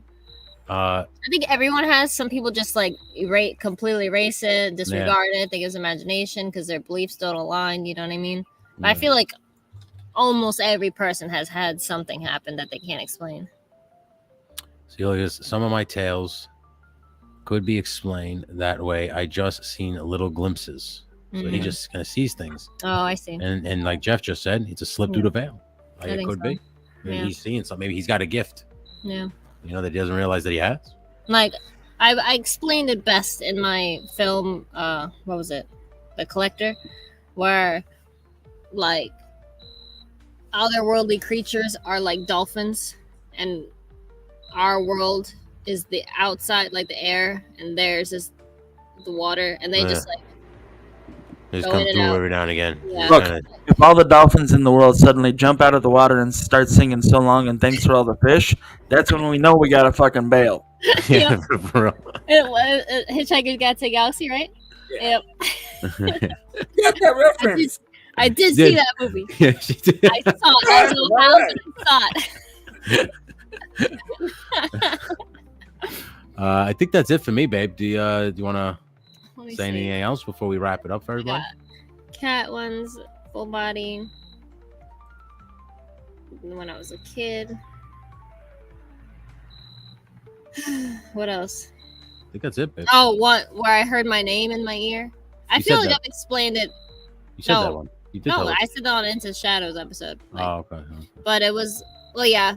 It's like where I was half sleeping. Oh, and then the I was trying to astral project and I could only see through my eyelids. Yeah. I was like very into trying to astral project at this time period. Oh, I was cool addict. But No, the same thing happened with me and my grandmother. But like I said, I thought I saw her so many times, or I at least felt her around. yeah. Like, it was like, here's the thing: she had been in a home for a while, so it wasn't like she was here. But then when she passed away, we had already felt like she was gone because she was already in a home. Yeah. So when she had passed away, it was a different feeling because now it felt like she was here. So it was like a weird thing. Like I sensed her here compared to when she was at the home. I didn't feel any presence. I didn't sense her at all. When she died for a week or two, I don't know if maybe it was her just kind of saying goodbye to us before she kind of moved on. If you like, I believe in like the afterlife and before her soul or whatever would cross on over to the next level. I think she just kind of wanted to make a peace, say goodbye to her daughter, her grandkids, and then kind of just pass on, because my nephew one morning come walking out of his room and saying, I talked to grandma. Really? He never met my grandmother. He was a baby when she left. And so he never had like a one-on-one conversation where she couldn't speak. But he said, I talked to grandma. How old was he? He was very young, like 4 or 5. Wow. And he wasn't scared. He wasn't anything like that. He said, I saw grandma. And he never met her in person. He said she was standing in the doorway staring at me. Oh my God. And I turned around to my mother and I said, wasn't that her room? I said to my mother, that was her bedroom, first off. Yeah. And secondly, that is how she watched all of us. She would open the door and just stare there and stare to make sure you were okay, and then would come and just close the door and go and walk. She would just check on you because she was the first one to wake up in the morning. She would wake up at 4 o'clock in the morning, and then she would literally check on everybody, make sure everybody was in their bed sleeping, they're okay, and then she would start cleaning. And that's when he said he saw her very early in the morning. Wow. And I said to her, I was like, that's what she used to do. She used to walk around and check on us before she started her day. Wow. Yeah. That's awesome. Yeah. But he talked to her, you said. Yeah, he said that he just said hi, and she kind of like said hi. It wasn't like he didn't really get into details of what they had. Like, I don't think they really talked. Yeah. He just said he saw her standing there. He waved, and she said, "Grandma, like I'm your grandma." That's awesome. And that was bring out Mikey before he's any longer in the back. Yeah, because he was and the rocking chair story. Like I used to have a rocking chair given to me by my grandfather, and I loved that chair. And he passed away. There was, I don't know, countless times that chair would just start rocking for no fucking reason. It would just start rocking, and I'd be like, what the fuck? No windows, nothing open. It would just start rocking. And one time, my first dog that I had, he would every now and again would just sit in front of the chair, stare at it, and growl. Wow. Because he was seeing something sitting in that fucking chair. Yeah. So it was just crazy, man. Like I said, I didn't realize I had this many experiences. I know when you talk about it, they just get reminded. Yeah, it's absolutely crazy, man. When my brother Mark died, I was how old was I? I was 7 or 6, and like we had dash hounds then. Even we had Scooter and Dozer, and my parents are a mess, and I vaguely remember this time period, but I remember Scooter. Mom was putting Marky's stuff away. I say away, we're never going to touch this again, away. And I remember, Marky had left, they had left out one of Marky's blankets. And Scooter was just kind of hanging out on it, just kind of sitting on it. And my dad went to pull the blanket because my mom's in the bedroom crying. And Scooter snapped at him. The only time that ever happened was when Scooter was on the blanket with Mark, and Mark was playing with Scooter. Mark was 1 when he passed. But we'd let the baby sit with Scooter, and Scooter basically was like, this is mine, I am protecting it from now on. No one else can touch it. So when we all knew that, and Scooter never snapped at my dad before, ever in a million years. And the one time, the 2 times was when Marky was on the blanket and Scooter was playing with him and licking him and doing all this stuff. And my dad went to reach for Marky, and Scooter snapped at him, and then immediately put his head down, but to show that of course you're in charge. I'm just trying to protect the child.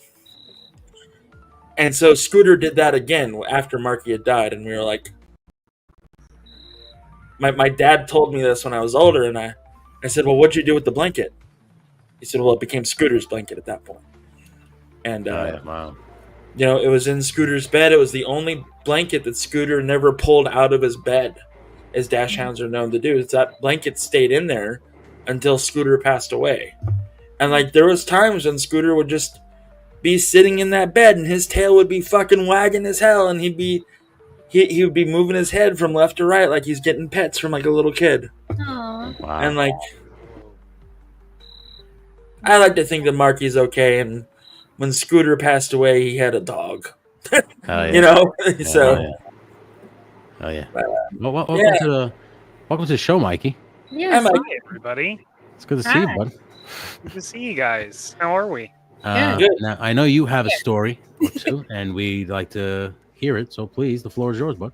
Yeah, I've had very very limited experience with things of this nature, but I've got one that's my own. We would go out to a buddy of mine's family's property. It was outside of a little town called Union, Missouri. It was way out in the sticks, and then once you hit the gravel road, you went real deep into them, and they were hilly, and it was super secluded. But it was originally his great grandparents' property, and their house was there, and they had long since passed, and nobody used the house, and the property was kind of split by a small creek. And we would go to the southern side of the creek, and that was kind of our hangout spot where we'd kind of build a fire and get good and toasted. And that this particular evening we were pretty high, admittedly, and normally we just kind of like listen to music and just kind of hang out, and really never had anything happen. But there was one night, it was real late, probably 1-2 in the morning, and across the creek through the trees you could kind of see his great grandparents' house kind of set up on a hill, and the creek was obviously the lower land. And in the space where we was, they had kind of built a little kind of a gazebo kind of situation where you could just kind of enjoy the creek, enjoy the nature, right? And both portions were gated off. And like I said, there wasn't anybody that lived there, but we looked across, and it was one of those houses that had kind of an exposed basement, the real small windows, maybe 2 foot by a foot high. And the light was on, and Logan was like, that doesn't make any sense because nobody lives there, so there's no electricity going to that house. And so we're like really focusing on it. Of course, like I said, we were good and baked. We were several bowls deep, and had been smoking for a good 3 hours, easy. And so we're like, no, we're seeing something. No big deal. But a couple of us kept fixating on it. And every once in a while, we'd see a shadow pass by the small little window. So we're like, "You guys are seeing this, right? Like, it's a leaf or something that we can't see. That's kind of it was about this time of year. It was cool. It was bonfire weather." And so we're all just kind of thinking like, "Okay, it's something explainable, right?" But we keep looking at it, and Logan's like, I mean. He's like, I don't really like to talk about it. He's like, but that house does have some weird stuff going on with it. And so he proceeds to tell us about when he was a kid, when his great grandparents were still alive and they still lived there, that the family talked about stuff that happened in that house pretty regularly. Like stuff would happen, you'd hear stuff, or a door would close or a door would open, or a chair, like you said, like the chair rot stuff, little stuff like that. Stuff that you could you could easily convince yourself like, oh, somebody walked by it, something happened, easy, but lots of these little things happen. And so he proceeded to tell us about, various encounters that he had when he was small child. And so we were like, well, that's fucking creepy. And so we proceeded to, go a little further on our personal journeys. And like I said, it had gotten pretty late. And all of a sudden we hear, like I said, we're low listening. He has family that's sprinkled through the woods that has various properties and stuff. And eventually we start hearing like a rhythm. And we're like, you hear that? And like, yeah, I hear that. And I'm like, Logan, how close are we to the road? Like where you would hear like a car or something. And he's like, we're pretty far off the road, because you're kind of winding up these roads. So, you never know, you could loop over close. And he's like, it's nowhere near a road. So we all, we turn down the music and we're just listening. And it's just like a gung gung gung gung gung gung gung gung gung gung gung gung. And we're just like, somebody's fucking with us, right? So we do a party check, right? We're counting heads, and we're like, yeah, there's only like 6-7 of us here. And so then we start hearing like a kind of it sort of sounded like a toad croak, but it was a weird cadence. And so we did, the reasonable thing and started walking into the woods, right? But we could only go so far before the light completely was no longer reaching, the tree line and the creek. And like I said, it was this time of year. The creek was way too cold to cross, It wasn't deep, it was probably knee level at this time. And so we're just kind of like creeping out there. And so we stop and we still hear it, and it would kind of fade. It would kind of like low, go way low, and then it would kind of come back and kind of not crescendo, because that sounds excessive, but it would peak, and then it would come back down, and then it would be a couple minutes, and we'd be like, all right, it's somebody messing with us, go back to the bonfire. But it kept happening. And this is probably 45 minutes that we're looking into this. And then we get back to the bonfire, and this clearing around where we're at is probably like 100 foot by 100 foot area clearing, like tree rows, creek, gravel road. And all of a sudden we start seeing these specks of light. And at first we just thought they're through the trees. And then we realized they weren't through the trees. They were kind of around us, not over us, but around, like right at the tree lines. We had no idea what was going on. We look back and the light is off on the house. There's nothing, the basement's no longer illuminated. And we had no idea what was going on. And so we're all kind of sitting there, borderline shitting ourselves, right? Mashed potatoes are right on the cusp of being dropped down our drawers. And a car pulls up, and the man gets out and screams Logan. And it was his father, and we were not supposed to be there. So that was the sobering moment of the evening. But leading up into that point was a rather decent handful of things that we could not explain. That's really the only one that I have on my own. Like I have some stuff that before my grandpa passed a couple years ago that he was telling me, people coming to see him and stuff. But personal stories, that my stuff, that's really the only one I have. But it still sticks with me. Absolutely. We'd gone back to that place several times, and as we got older, we ended up going actually to the house, the other side of the creek.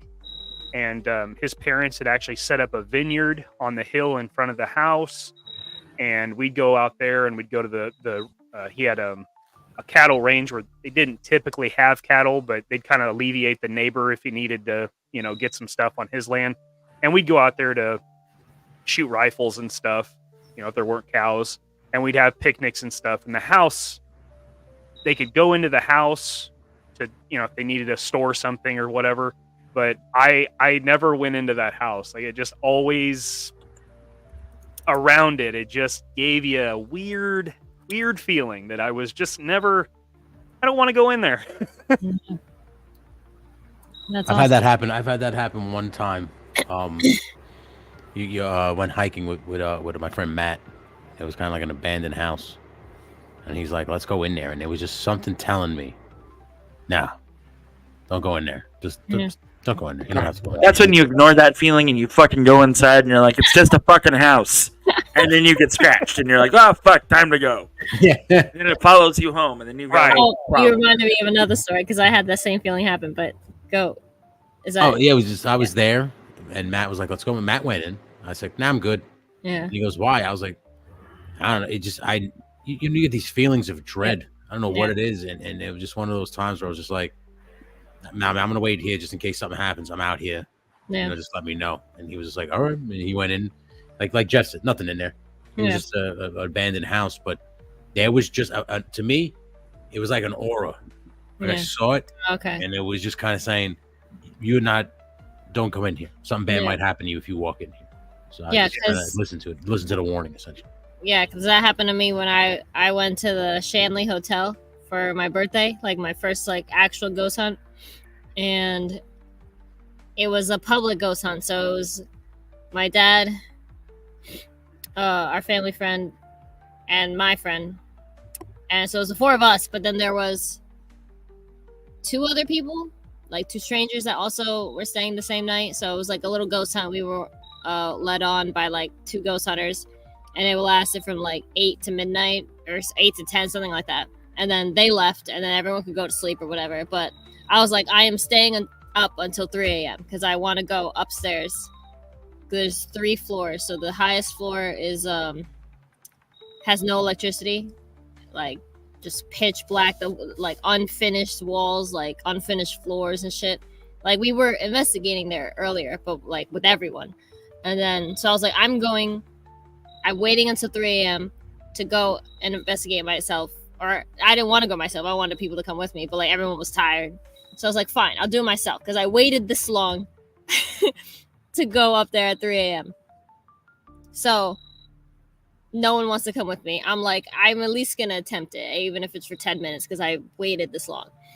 And I get to the top of the stairs and I cannot go past the top stair.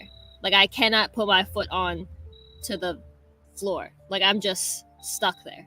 I never felt that before. I was so angry at myself because I always made fun of like the ghost adventures and ghost hunters. I'm like, come on. Like, I'm like, because it's easy to be a spectator. Exactly. Armchair quarterback. I was so angry because I was like, I'm going up here. Like, I'm going to walk. It was a big floor. Too. Until you're faced with listen, everybody's tough until I know something scares the shit out of them, and then there was nothing to scare. Goes away real quick. I was just up there with all these people, perfectly fine, but I literally could not get past. I tried, like I literally put my foot on, like bent, and I was like, I could not put the other foot on. I was like so angry at myself because I was like, something was like, you cannot come up here.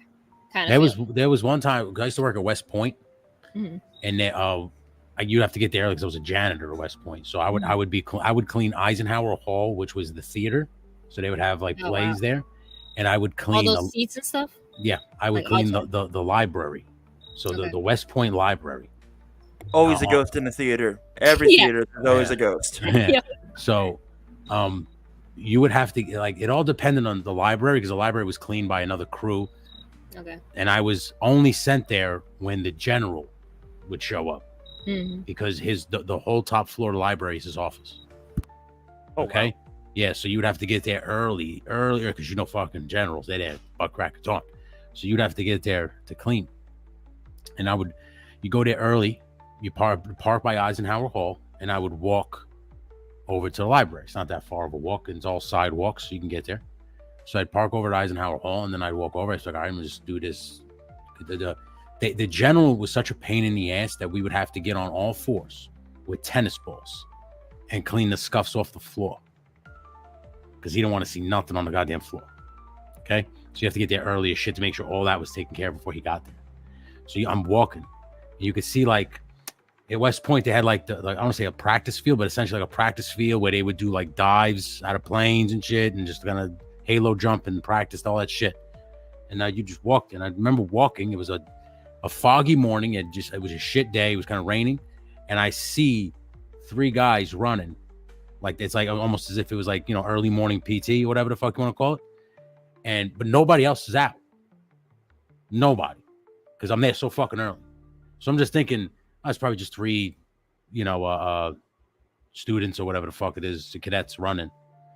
So I get to the library, and there's another guy there who cleans, and he turns around, and he goes, "Yo, did you see that shit outside?" And I go, "What?" He goes, "Did you see that shit outside?" And I go, "What do you think? The guy's running?" He goes, "There's nobody here." And I go, "What?" He goes, "Nobody's out." He goes, "I just saw it. They disappeared." I was watching it from the window, and I saw you walking. And I was praying to God that you saw what I saw. I couldn't wait for you to get into this building. And I was just like, that was a what? And he goes, "Yeah, man." And I was just like, all right. I was like, "Give me the tennis ball." And I went right into to the office. I got that shit done. And I mean, literally a rocket up my ass to get back to Eisenhower Hall. It was crazy because everybody says it goes to theater. I never saw anything, but I saw lights turn on and off at the theater. So multiple times the green room lights would turn on, and the makeup room light would turn on. But like I never heard anything, never saw any ghosts. But that was the only thing I would see at Eisenhower Hall was lights. That's where the blowjobs would happen. Just in high school, that's where the blowjobs happened for me in our theater. In the knobber room. In the knobber room. Yeah. Wait. Right. Right. Babe, can you please fix my exterior camera because it's scary not being able to see? It got kicked out. I think there's something wrong with the camera. You got to remember it's your shit laptop out there. I know. So, but it's plugged in so it wouldn't die, and I would like to see. Somebody's about to get you. Babe, you just scared the shit out of me. Yeah, they're coming after you there. Stop, babe. They're breathing out there. Babe. I can see you. Macho man coming for you. All right, I see you looking at your little tent. Yeah, fraidy cat. Stop. I'm gonna come down there. Yeah, the ghost of the madness. Yeah, hey, I'm gonna get you. Can you look at the laptop because it looks closed? All right, I'll be right back. Continue talking. I'll be right there. I'll fix it. Oh no! I'm preparing a spooky steak. Ooh, nice. What's spooky about it?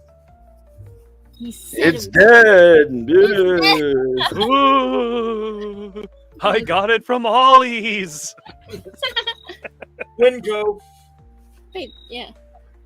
The whole time she was talking about that staircase thing, Fox, I was just thinking, I was like, well, you obviously hadn't unlocked that level yet. And I was like, don't make a joke of her story. Let her tell her story. It's a good story. No, I like that a lot. Yeah, because it's like shit. Definitely like when you have an invisible wall in a game. Right, yeah. You just like running against it. Yeah, that is plugged in. We definitely need to play Plasmophobia, and we definitely need Mike there. Because he and I will just be, "Fuck you, ghost!" I have a fucking club announcer here. He's gonna talk to you. Wait, what happened? "Hey, ghost! If you were a hot dog, what would you put on?" It's "Me, dead. I put on some nice brown mustard. Then I wash down with nice cold Light." My laptop died. If you could have one final meal, would it be spare ribs? Spare ribs? How did it die? Plugged in. "Hey, ghost! You like the Cubbies?" That's bad. If you could only choose one, why would it be a bean burrito instead of a soft taco? I hope I didn't like completely destroy my laptop. No. "Hey, ghost! You look like a Budweiser fan. Or are you more into Bud Light?" I don't know what happened to my laptop. It's dead, even though it's plugged in. He cannot turn it on. You know what happened. I know. We're talking about this shit. Spooky, scary ghosts. And that was the camera that was watching my EMF. which seemed to go on every time we were telling a story only. I was catching it flash and flaring Right? up quite a lot. bit. Quite a bit. Yeah. I don't know if it's because it was a breeze and do EMFs travel in the wind? I don't know. Because it was like, I don't know if it was coinciding with the breeze, or just our storytelling. But now we are down an exterior camera. So that's fun.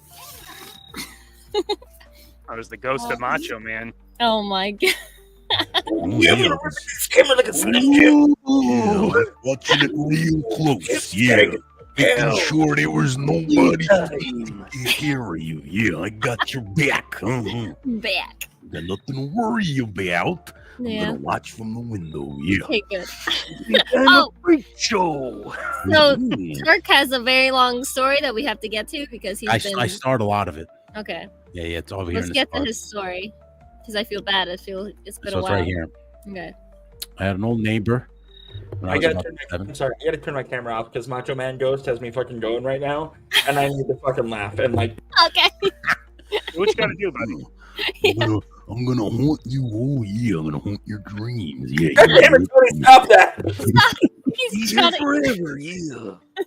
I'm eternal. Yeah, a ghost of the Slim Jim's past. Yeah, coming at you.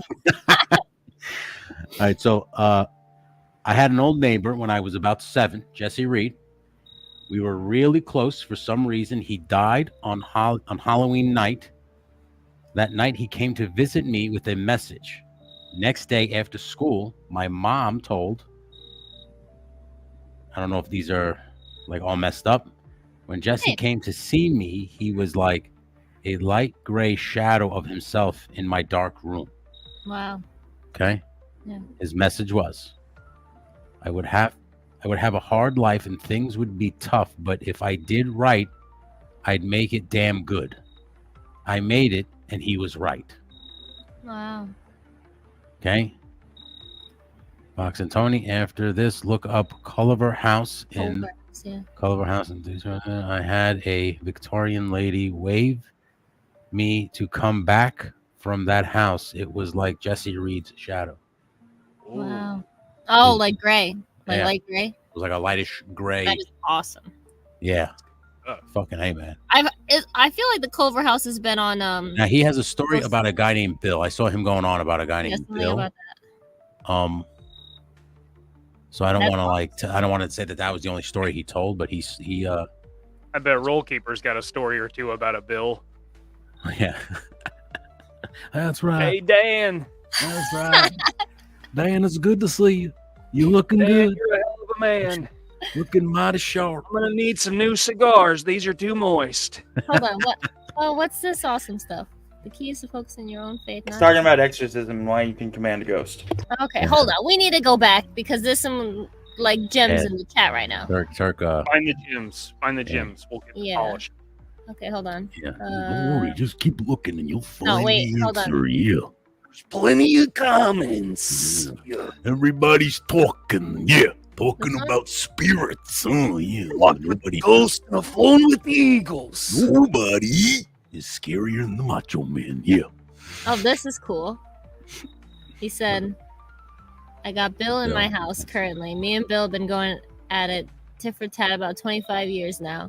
I finally really seen him with my own eyes about 2 years ago. He was an angry man in life, I'm told. Wow. Mostly, I've seen him in shadows out of my side vision, sneaking around type stuff. That's creepy. How do you know his name's Bill? Did you know like the person that died, or did they tell you? And then Addict asked if it was Native American. But if you search my address, zoom in on my. Oh, that is awesome. You can see Bill in this window. That's I am very disappointed he could not get a solid connection to come on here. I know. I know. Great story. It's Bill. Bill doesn't want his story told like that. Bill's like, the hell you will. That's between you and me. Action figure addict obviously looked and saw it. Fox, look at the picture of his house. Oh, I gotta see that. Did someone send it? There are tons. Send it, DM it to one of us. I'll definitely look at it. Is it this house they're talking about? Oh. Yeah, go Wait, look. You live in the Culver house? You live in that house with this guy, Bill? Hold on. They was Polish. He loved ice hockey and stag beer. Well, that sounds Hold like on, a right here. Sure. He really wanted to come on. He's having some technical difficulties. Well, we're gonna have multiple yeah. like I'm digging this. because I like I'm this. not gonna lie to you, but I enjoy my wife in the tent over there. I bet you do. Oh wait, look right here. Bobby. I always hear stories about fully charged batteries being drained, but has anyone ever tried going in with something to be an energy siphon like electroscope analyst style? I think Ghost Ventures has definitely done that. Where they had like I think it was a Jacob's ladder. Where that electricity thing. Or they were trying to make it arc or some shit. I don't know if they were using it as a thing. Yeah. But I went to the Shanley Hotel before I actually stayed there, where the original owner was still alive, and we stopped by and we're like, "Hey, can we just like look inside?" Hey, hold on, Jeff, you muted. Oh, okay. Yes, that does work. Okay. What, the energy siphon or the Jacob's ladder? Using the thing that creates the electric charge. Yeah. Analog style, that works very, very well, depending on whether you want to know it's bullshit or if it's real or not. Because, like, ghosts require energy, yada shmada, but it's not like typical electricity that they're drawing off of. They're drawing off of the energy of the living. So, like, if you've ever done a ghost hunt before and you are really fucking tired and a lot of weird shit happened, that ain't from electricity being drained. That's from you being drained. Mm-hmm. Wow. I just remembered another story I had at the Shanley, where I like to say a rock got thrown at me, but my brother likes to debunk it by like, oh, it just fell from the ceiling. But me being an asshole, kind of. I don't provoke to be an ass, but I provoke to like, cause when I'm in the zone, I don't get scared, except for that time when I tried to go upstairs, but I was by myself. But so it was a group-led ghost hunt, and we went to the basement. And this building was where like mobsters would bury bodies. So it was like during what's it called? Prohibition and stuff like that. There's a whole bunch of mobsters there. But so they said there's bodies buried in the basement. So there was like normal floor and then like I don't know, like an extra part in the back of like just dirt. And there was a lawn chair on top of that part. And we all piled in the basement, and I was just like, I'm gonna go sit in that chair before anyone said anything. I'm just like staring at the chair. I'm like, I'm gonna sit in that chair. And so, so the ghost hunter was like, it's okay, we're gonna investigate here. Does anyone want to sit in the chair? I was like, me. Like, I just walked right up, sat in. Then we did that often debunked experiment of the. Oh, that's awesome. Of the mag light. I'll share in a second when you know your story. Yeah, of the mag light thing, which is proven to be bullshit. Where you have the mag light like turned and it turns on occasionally. So we were just doing that, and I had that in my lap, and that was the only light that we had on was the mag light in my hand. And so we were asking questions, and the guy was like behind me on this elevated part of the basement, but like far enough away. And then everyone else was like all the way on the other side of the basement. So he asked, do you want us to be here or something like that? And the light like flickered. I forgot what on was yes or off was no or whatever. And so he said, it was either do you want us to be here or do you not like us, something like that. And the light had turned off when he asked it. And then I heard like and felt the air of like something go past my face, and then like past my hair, and like in the back, like it fell in the back, and then the light turned back on, and I was like, and I was just screaming because I was so excited. I was like, something just like was thrown at me, like something just went past me, and like nothing could have been in front of me because it was like the boiler and all that shit, and there's no way you could like get in there for like someone to hide to like throw it from that angle. And then the guy was like asking all these other questions and all that stuff, and I was just like, that was awesome. And so then after that I got off the thing and we all went upstairs after. But and in the basement too, before we started that section, there was another room that was like a storage room across from that room. And so I was like, I'm gonna go in there by myself with no lights, just like wander from the group and just stand there. And I was like, let me just sit here in the dark. And I felt like the room was big, so there's like space behind me, but I felt like I was up against the wall, like there was something directly behind me. And I'm like, what the hell was that? Because I did not back up. I just stood in the middle of the room because I had my light and then I turned it off, like, so I knew where I was in the room. And I just like felt something was right behind me, turned the light on, turned around. Things are like the walls far from me, but it looked like the wood of a casket up against the wall. And that was like what I felt was like right up against my back, but it wasn't. It was like a couple steps ahead. And I was like, I'm done with this room. And then I went back, joined the group, Jesus and I was Christ. just like, that was. I don't go and do those interesting. things. I don't deliberately walk into those things because I just would rather leave them be. No, Yeah, that's It's usually what I fun. do. You know, because I'm still Yeah. trying to get you to ghost hunt. and I don't want to do. What if the ghost hunt was in a very large toy store? What if? I know And the the toys place. started talking and stuff. Really? They don't do that, but I do know the place. Yes, Yes. yes, You yes. hear this? Let's go. In Bolivar, Missouri, there is a place called Peddler's Post. It is run by a man named Rob Ross. Great guy, wonderful guy, big guy, good guy. Gentlemen. It's the best. He has many stories about the creepy things that go on in that building, especially on the top floor and the basement. So this And building, on the 12 flags he has displayed through the store because he's an asshole. he does. He has It's a 12 mecca US of flags flags. on the... Anyway, sorry, I love this store first. Yeah, it's awesome. It's awesome. So yeah, it has a basement where they keep like, you know, inventory of stuff, and it is the entire footprint of the building, and the deeper you go into it, the creepier it gets, and the lower the ceiling becomes. Like it's almost wedge shaped. Oh wow. Oh By wow! the time you walk to the back, it's only like 5.5 feet tall. Jesus. But at Oh my. front of it, it's like, you know, like 7 feet or something. But it just kind of like slowly wedges in. This building is old. Yeah. So you go in the main floor. There's a staircase in the back that takes you to the second level, and it's like half the size of the store. And then if you go from that, if you take a left, there is a staircase that goes up, and that attic space, talk about creepy energy. I have spent maybe 20 minutes up there, and it's just not a great feeling. It's like that somebody is watching you feeling. That's Yeah. because there's somebody watching you in that room. There is definitely something watching you. Yeah, there is 100% many things, in there. something Oh. watching you. That building is super creepy.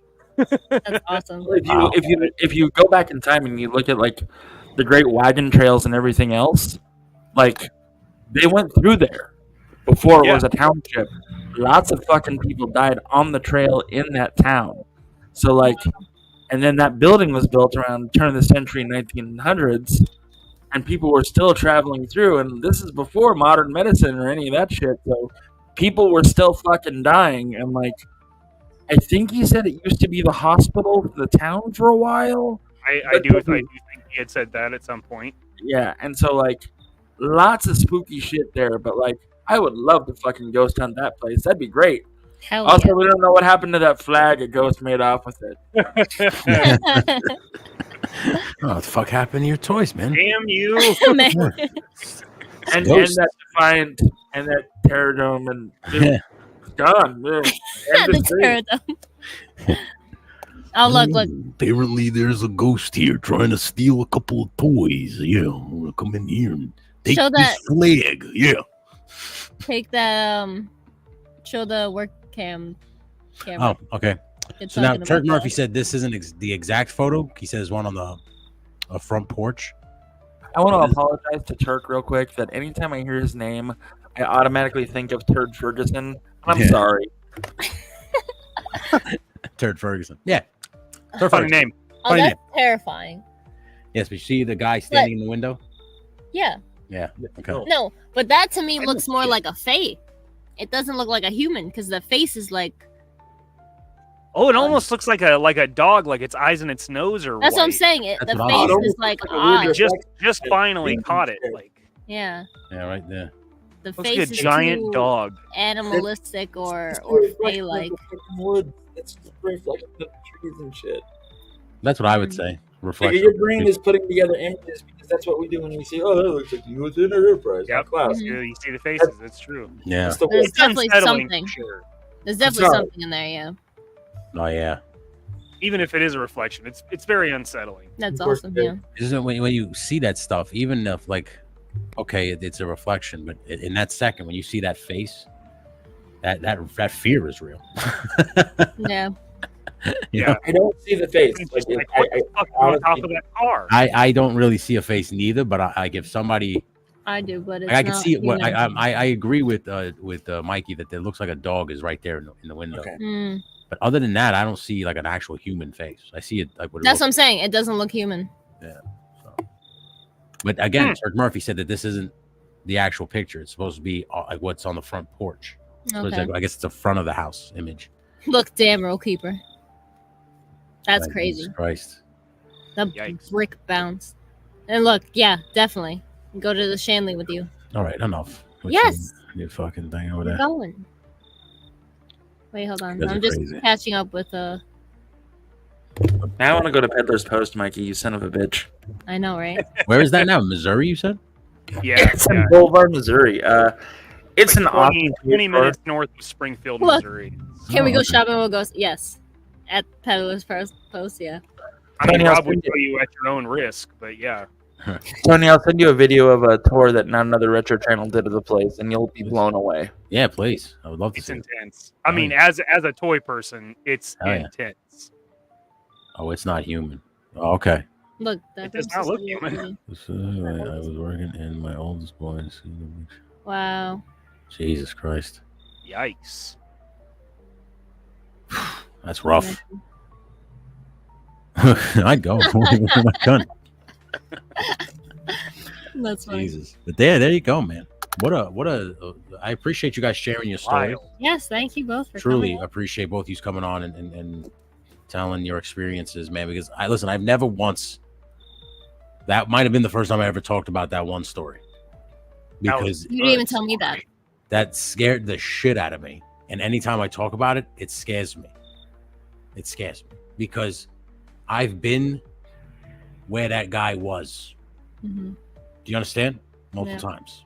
So to know that something like that, Maybe that's why you were able to see it so clearly. maybe, but to see that watching Mhm. and then to know when those things happen to me, those situations, I think a lot of the times what drew me back was knowing that thing was probably watching, waiting.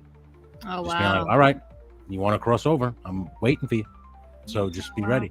So that it was that kind of shit. And like just now, I just got the fucking chills. Me too. Just scared the crap out of me just thinking about it. But that's to me was one of the most scariest experiences of my fucking life, man. I'll never Yeah. forget that. I'll never forget it. That's cool. Yeah. For a couple of weeks, I went and shit and pissed downstairs in my grandmother's apartment because I Yeah. refused to go back into that bathroom to look out that window. I just was terrified, man. Yeah. So for a while, I went downstairs and used my grandparents' bathroom. That's right, brother. I gave away at Greenwood Cemetery. Jesus, what is that about? Need to That know sounds about that. Intense too. Sorry, we Yeah. got to figure out your technical difficulties, and we got to get you on part 2 of the That's a fact. ghost stories. So Yeah. Oh, I wore a shirt for you guys. I've never worn this shirt before. I've had it for about a year and a half. But Yes. Oh my god, that's perfect. I've just recently been able to fit into it, so it's That's this is the first time I'm awesome. actually wearing it. awesome stuff, dude. Awesome stuff, man. Look what my dad said. Now we're all going to have nightmares. Dude, yeah. Oh, hi, I can tell you a story my friend had. My friend Kenny. He lived in like a kind of like in a house where it was right in front of like just woods. Mhm. And he said one night he got up and he thought he was dreaming because you feel groggy. Yeah. And he said he looked out the window and he saw 2 red eyes staring at him. And he got terrified. And he ran to his bed and he got into bed and he pulled the covers up. You know how kids do. No. And when he pulled them down, the red eyes were right in front of him. So, oh man, Inside? that was chills. That was chills Yeah. there. That was a good one. Kenny, Ooh. I just got chills too. By the way, when Kenny told me that story, Kenny, who is 286 pounds, was an offensive lineman at college. He was a pro wrestler. He's a tough guy. But when he would tell that story, you could see the color leave his skin. You could see literally the fear just creep right back in him. And he's that adolescent kid that saw that shit that day. And that was just one of those things where I was like, dude, it was kind of like it was the experience that I had with that shadow thing. And I just told him, I was like, what did you do? He said, I went like this with the covers, under the blanket. I went like this because he was laying down like this, and he went like this, and it was right here in front of him. No. Almost like it was sitting over him. And then he went like this, and then he put it gone, and it was gone. So it was just that reminded me. I didn't finish the story about when I was astral projecting and saw the person. Oh, right? yes. Yeah. That's a good one. I think I told it before on Into the Shadows, but so like there was this time period. What's up, Mendoza? There's this time period where I was like intensely meditating every day, like trying to astral project, doing all that stuff. So, like before this time, I was like so close where like I had been meditating for, I don't know, probably 20 minutes, and like I saw, my eyes are closed, room completely dark. I would just see this bright white light, and like I felt like my whole body vibrating. So I was like, oh, I must be getting close, I don't know if that was before or after, but I was like practicing enough that like I got to that level, right? So, but I never like left my body like how they say you're supposed to. But so like one day I'm just like, I'm literally like not supposed to be going to sleep yet. I have my phone in my hands. I'm watching like Ghost Adventures, like the TV's on my room, like, right? But I'm like so tired that I just like pass in and out of consciousness. So I'm like, I close my eyes, but I feel my eyes close. I still see my room, but I can just feel my eyes close. Then I see like sitting like this like one knee up, the other one down, just this person. Like I kind of look female, but like was so like sci-fi alien looking. Like the skin was like silver, so it kind of looked like a suit. I don't know if it was skin or a suit. I don't like no hair, just like bald-ish, or if it was hair, it was like very slick back, you know what I mean? But like these purple eyes, they were so purple, but like bright purple, like I don't know, not neon, but like something like that, right? So I see my TV, and I see my whole room, like I see my body like laying down, but it's this thing right next to my bed, like right next to me on the bed, and then it just goes like this, like that, right in my face, and the eyes just like so purple, and I like jolt open, but that's how I feel my eyes, like I feel them flicker. Holy shit. And the only difference is that the thing's gone, because like I saw my room the whole time. Yeah, it's just like the thing goes right in my face, and then my eyes open, and then it's gone. So I don't know what the hell that was. I thought it was a fairy at first, because I'm just always been into fairies, and then I thought it was an alien. Like, I don't know what it was, but I never saw it again. It was just like ultraviolet purple eyes is all I remember, and like just silver. Wow. And I was just like, I'm good. I'm not gonna try an astral project anymore, because like I don't know what the hell that was about. It was not scary. It was just like, I don't know, just like the thing was like more of a curious thing, like trying to look at me.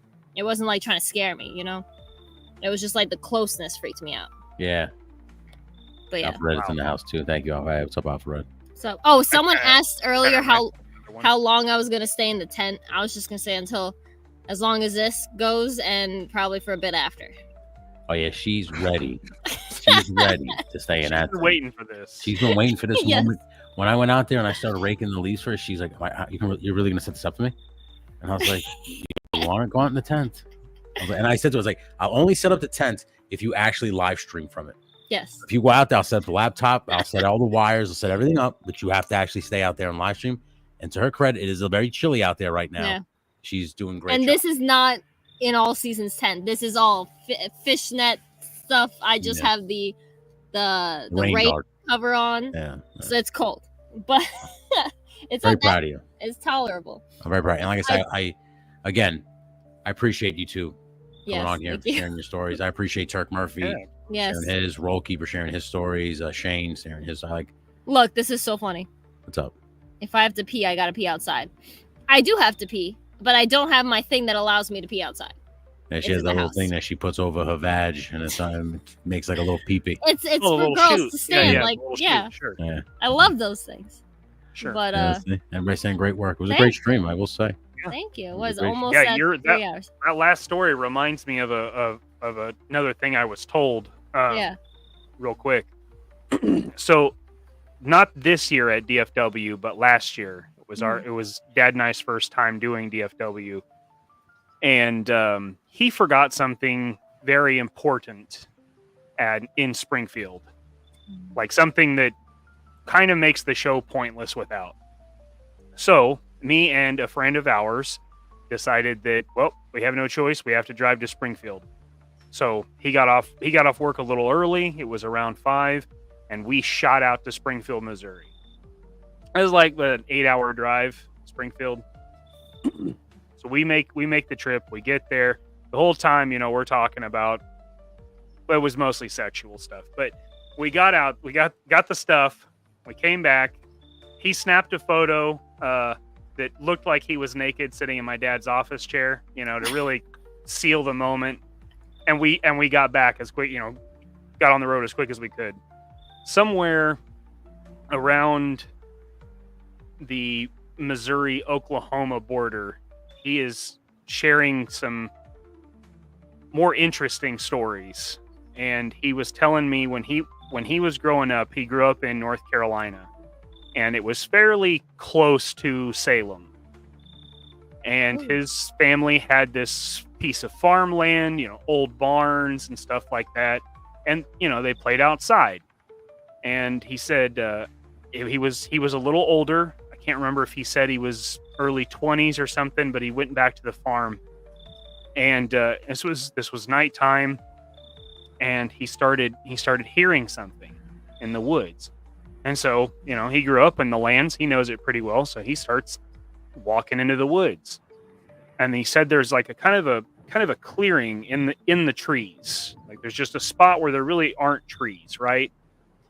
And he said he's looking, like he's still in the woods, and he's looking into that clearing, and he sees an apparition of not organic color.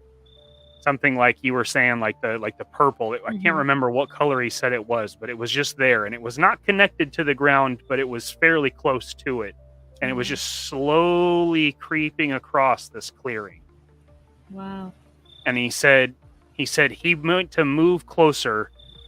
It turned, looked at him, and he bolted. He was like, "Nope, not happening, not happening. F this, I'm out." Wow. He said that stuff happened all the time when he was a kid. They would see stuff that did not make sense. And growing up in that area, everybody's just like, "Oh yeah, that's whatever piece of lore it's tied to, right?" Yeah.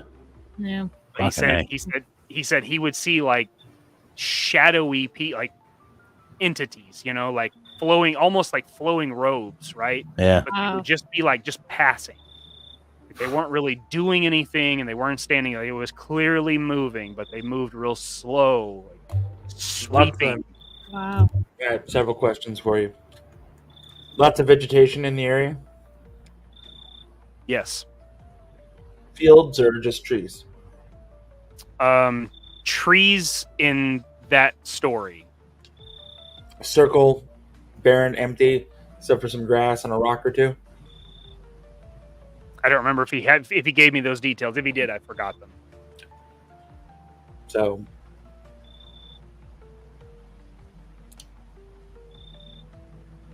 never mind. Reminded me of like trooping fairies or something. What? That was good. Wait, were like the robes? He said you were like, what color were the robes? Black. White, I think it was all one color, right? It was all just kind of purple. Or like the he said neon. the ones he remembered from as a kid just looked like just shadow, like Oh, okay. That's cool. like something would look like if there was light on the other side where you could see a shape, but no features, nothing that gave it depth. Yeah. Oh, wow. This one that he was telling me about that I remember a little more specifically had a color to it, and I can't remember if he said the eyes were color or if the whole thing was. Its eyes were colored. What? Its eyes. Its eyes were colored. Eyes were colored. Damn, that's sick. That's crazy. Jesus Christ! I didn't think we were going to be regaled with this many great stories. I'm quite No, honest. also Just now I'm freaking out because now I can see the lights. I don't know, because like this whole time before I wasn't feeling creeped out. And like even when that thing died, I wasn't feeling as creeped out as I am now. And I don't know why, but like those exterior lights that are like motion detected keep going off and they're freaking me out. Macho Man is walking around the front of the house. Stop. He's watching you from Man afar. coming for you. Ooh, something smells a little spicy. Maybe the beef. Yeah. I'm gonna come There's a over kitty here and I'm cat gonna- in the tent. Yeah, that's right. You're not even gonna know it's coming. Oh I'm gonna my be there. Yeah. God. Macho Man's gonna get him a fox. Yeah. I'm gonna go on that roof. Yeah. I'm gonna drop an elbow. Yeah. And then you'll know I'm there. Yeah. Yeah. Oh my Take you I God. start Right hearing here. grunts In the outside. front yard. Yeah. You don't know what's You coming. ready to step into a Slim Jim? Look at Yeah, when I'm there, you know what's happening. You know what's gonna happen now. I can't Yeah. slap to a Slim Jim because then Sasquatch will come. I'm gonna snap you into one. Yeah. Ooh. Right into the Slim Jim. Yeah, you're gonna get it right now. Yeah. So Sasquatch is going to give Macho Man Randy Savage Ghost to Knobber. Yeah. It's not gonna work. Wait. It's not gonna work. What's that called? Spectrophilia? Yeah, it's shit that happened to Ray. Oh yeah. Ooh, Oh, this We guy. got too much. Oh man, coming for shades out right now. Yeah, all right. Eat the money. It's been taken over by the ghost of Mark. Okay, yeah, all right, hanging out here. We're all ghosts here, aren't we? Yeah. In the spectral realm, yeah. Okay, you're gonna ride the lightning bolt across the Oh sky my- into It the sounds like an spectral echo. realm. You guys yeah. are echoing each other. Don't even know what's going on right now, but I'm a ghost. Yeah, yeah. Singing out in the afterworld. Yeah, this is how it In the goes. Tell you something. All right, yeah. Yeah, I'll tell you right now, yeah. Oh my God. Ooh, look at this, yeah. Ooh, got some goggles Oh, wow. on, yeah. Can you see me now? Here's a ghost, yeah. All right, yeah. When I see you, Macho, it appears that you have a couple of come on, somebody Macho knows Man what's Ghosts. The only way that you can get rid of them is with Slim Jims and Miss Tiffany. wrong. Slim Jims only make the entity stronger. Yeah. Become stronger. If you bring Hulk Hogan here, yeah, I'll disappear. I'll go in the other direction because I don't like the with the Hulk. Yeah, holster. yeah. I'll get- Always I'll had make- eyes for Elizabeth, that Hulk Hogan. Yeah. Don't make me get Terry. I'll get Terry. Oh shit. Well, you know something, dude. Oh my God. Well, Hold on a second, Rain all dude. the time. I'm gonna tell you right now, man. I'm gonna sit there and watch over that tent, dude. It ain't gonna be no Macho Man coming on you, man. I'm good. I actually was gonna ask you to come out here and watch us. I just sit here. I'm just sitting there going, Brother, what's going on out here, Nate, dude? Yeah. I'm sitting out here in the midnight sky, man, In the watching midnight. over a tent, dude, and all of a sudden I see this 8 p.m. ghost of Macho Man show up, dude, and I'm like, what's going on, brother? Oh my God. That would make the best Blair Witch video. Just that Oh my God. shaky cam. Mhm. Just have We're the doing old something, dude. Oh my back God. down the road. oh my God, he's coming. I can hear him in the distance. And he goes, Oh my- yeah. All right, Did you here hear it that comes. voice Yeah, slowly get louder? coming after you. Yeah, I'm gonna show up and I'm gonna take your soul. Yeah, That's a really good skill. Can't fight the Macho Man. Yeah. don't know what's I coming also, till it's too late. Yeah. I wanted to do a members only. I don't know if it's gonna be a stream since we went 3 hours on this one, or Right, it's really gonna be a knocked it video. out of the park today. Huh? I was gonna just do a how-to of how to make a witch's bottle for protection. I think I'll just pre-record it. and Yeah, it was put it pretty on my smart members play. only. But Yeah, he's a smart play. yeah, and I Yeah. have to figure out when we're gonna do this again because I like this a lot. And also we're gonna get a bigger tent so you can be in the tent with me. That's not happening. I don't Yes, want to be it with you. Yes, it's gonna He happen. doesn't want any part of the tent. He doesn't want any man of Macho If I Man. sit on the tent, might not be able to get back up. Yeah, got bad knees. Yeah. I suffered a major back injury. Mikey and I won't be joining you. And plus, we live too far away, so y'all have fun in the tent. I'll put like a little overlay. Oh, Oh, You're welcome. Aw, you're the best. Hold on. I gotta do the little thingy. Where's Your my man's a thingy? giver. Yeah, that's right. Gonna do it for you. Yeah. Wait. I hear whistling. Do goblins whistle? Only when they're calling other goblins. We got That 5 more animal's an goblins. asshole. Oh, I definitely am gonna do this again. Hell yeah. Oh yeah. And now that you got some gifted members, Oh, memberships, yay. please check out her video. She's got coming. Overrated. It is overrated. Thank you very much, Roll Keeper. Couldn't agree with that more. I see what you mean. I like get it. glamping. I like glamping. You set me up with a couple air mattresses, air couches, big ass tent. Okay. Okay. Oh, this Maybe. campsite has a hotel? Oh, it's got stars? As long I'll as be there's over there. climate control and something soft to lay on, we're Yeah. good. That's it. That's what I'm That's saying. all I need. like. If it's And set this up nice- lamp, and that's all I need. Yeah, but I'm not. I'm not laying on the goddamn floor. I'll tell you that right No. now. That ain't happening. Okay, I just saw Gonna do some. it. And this phone book.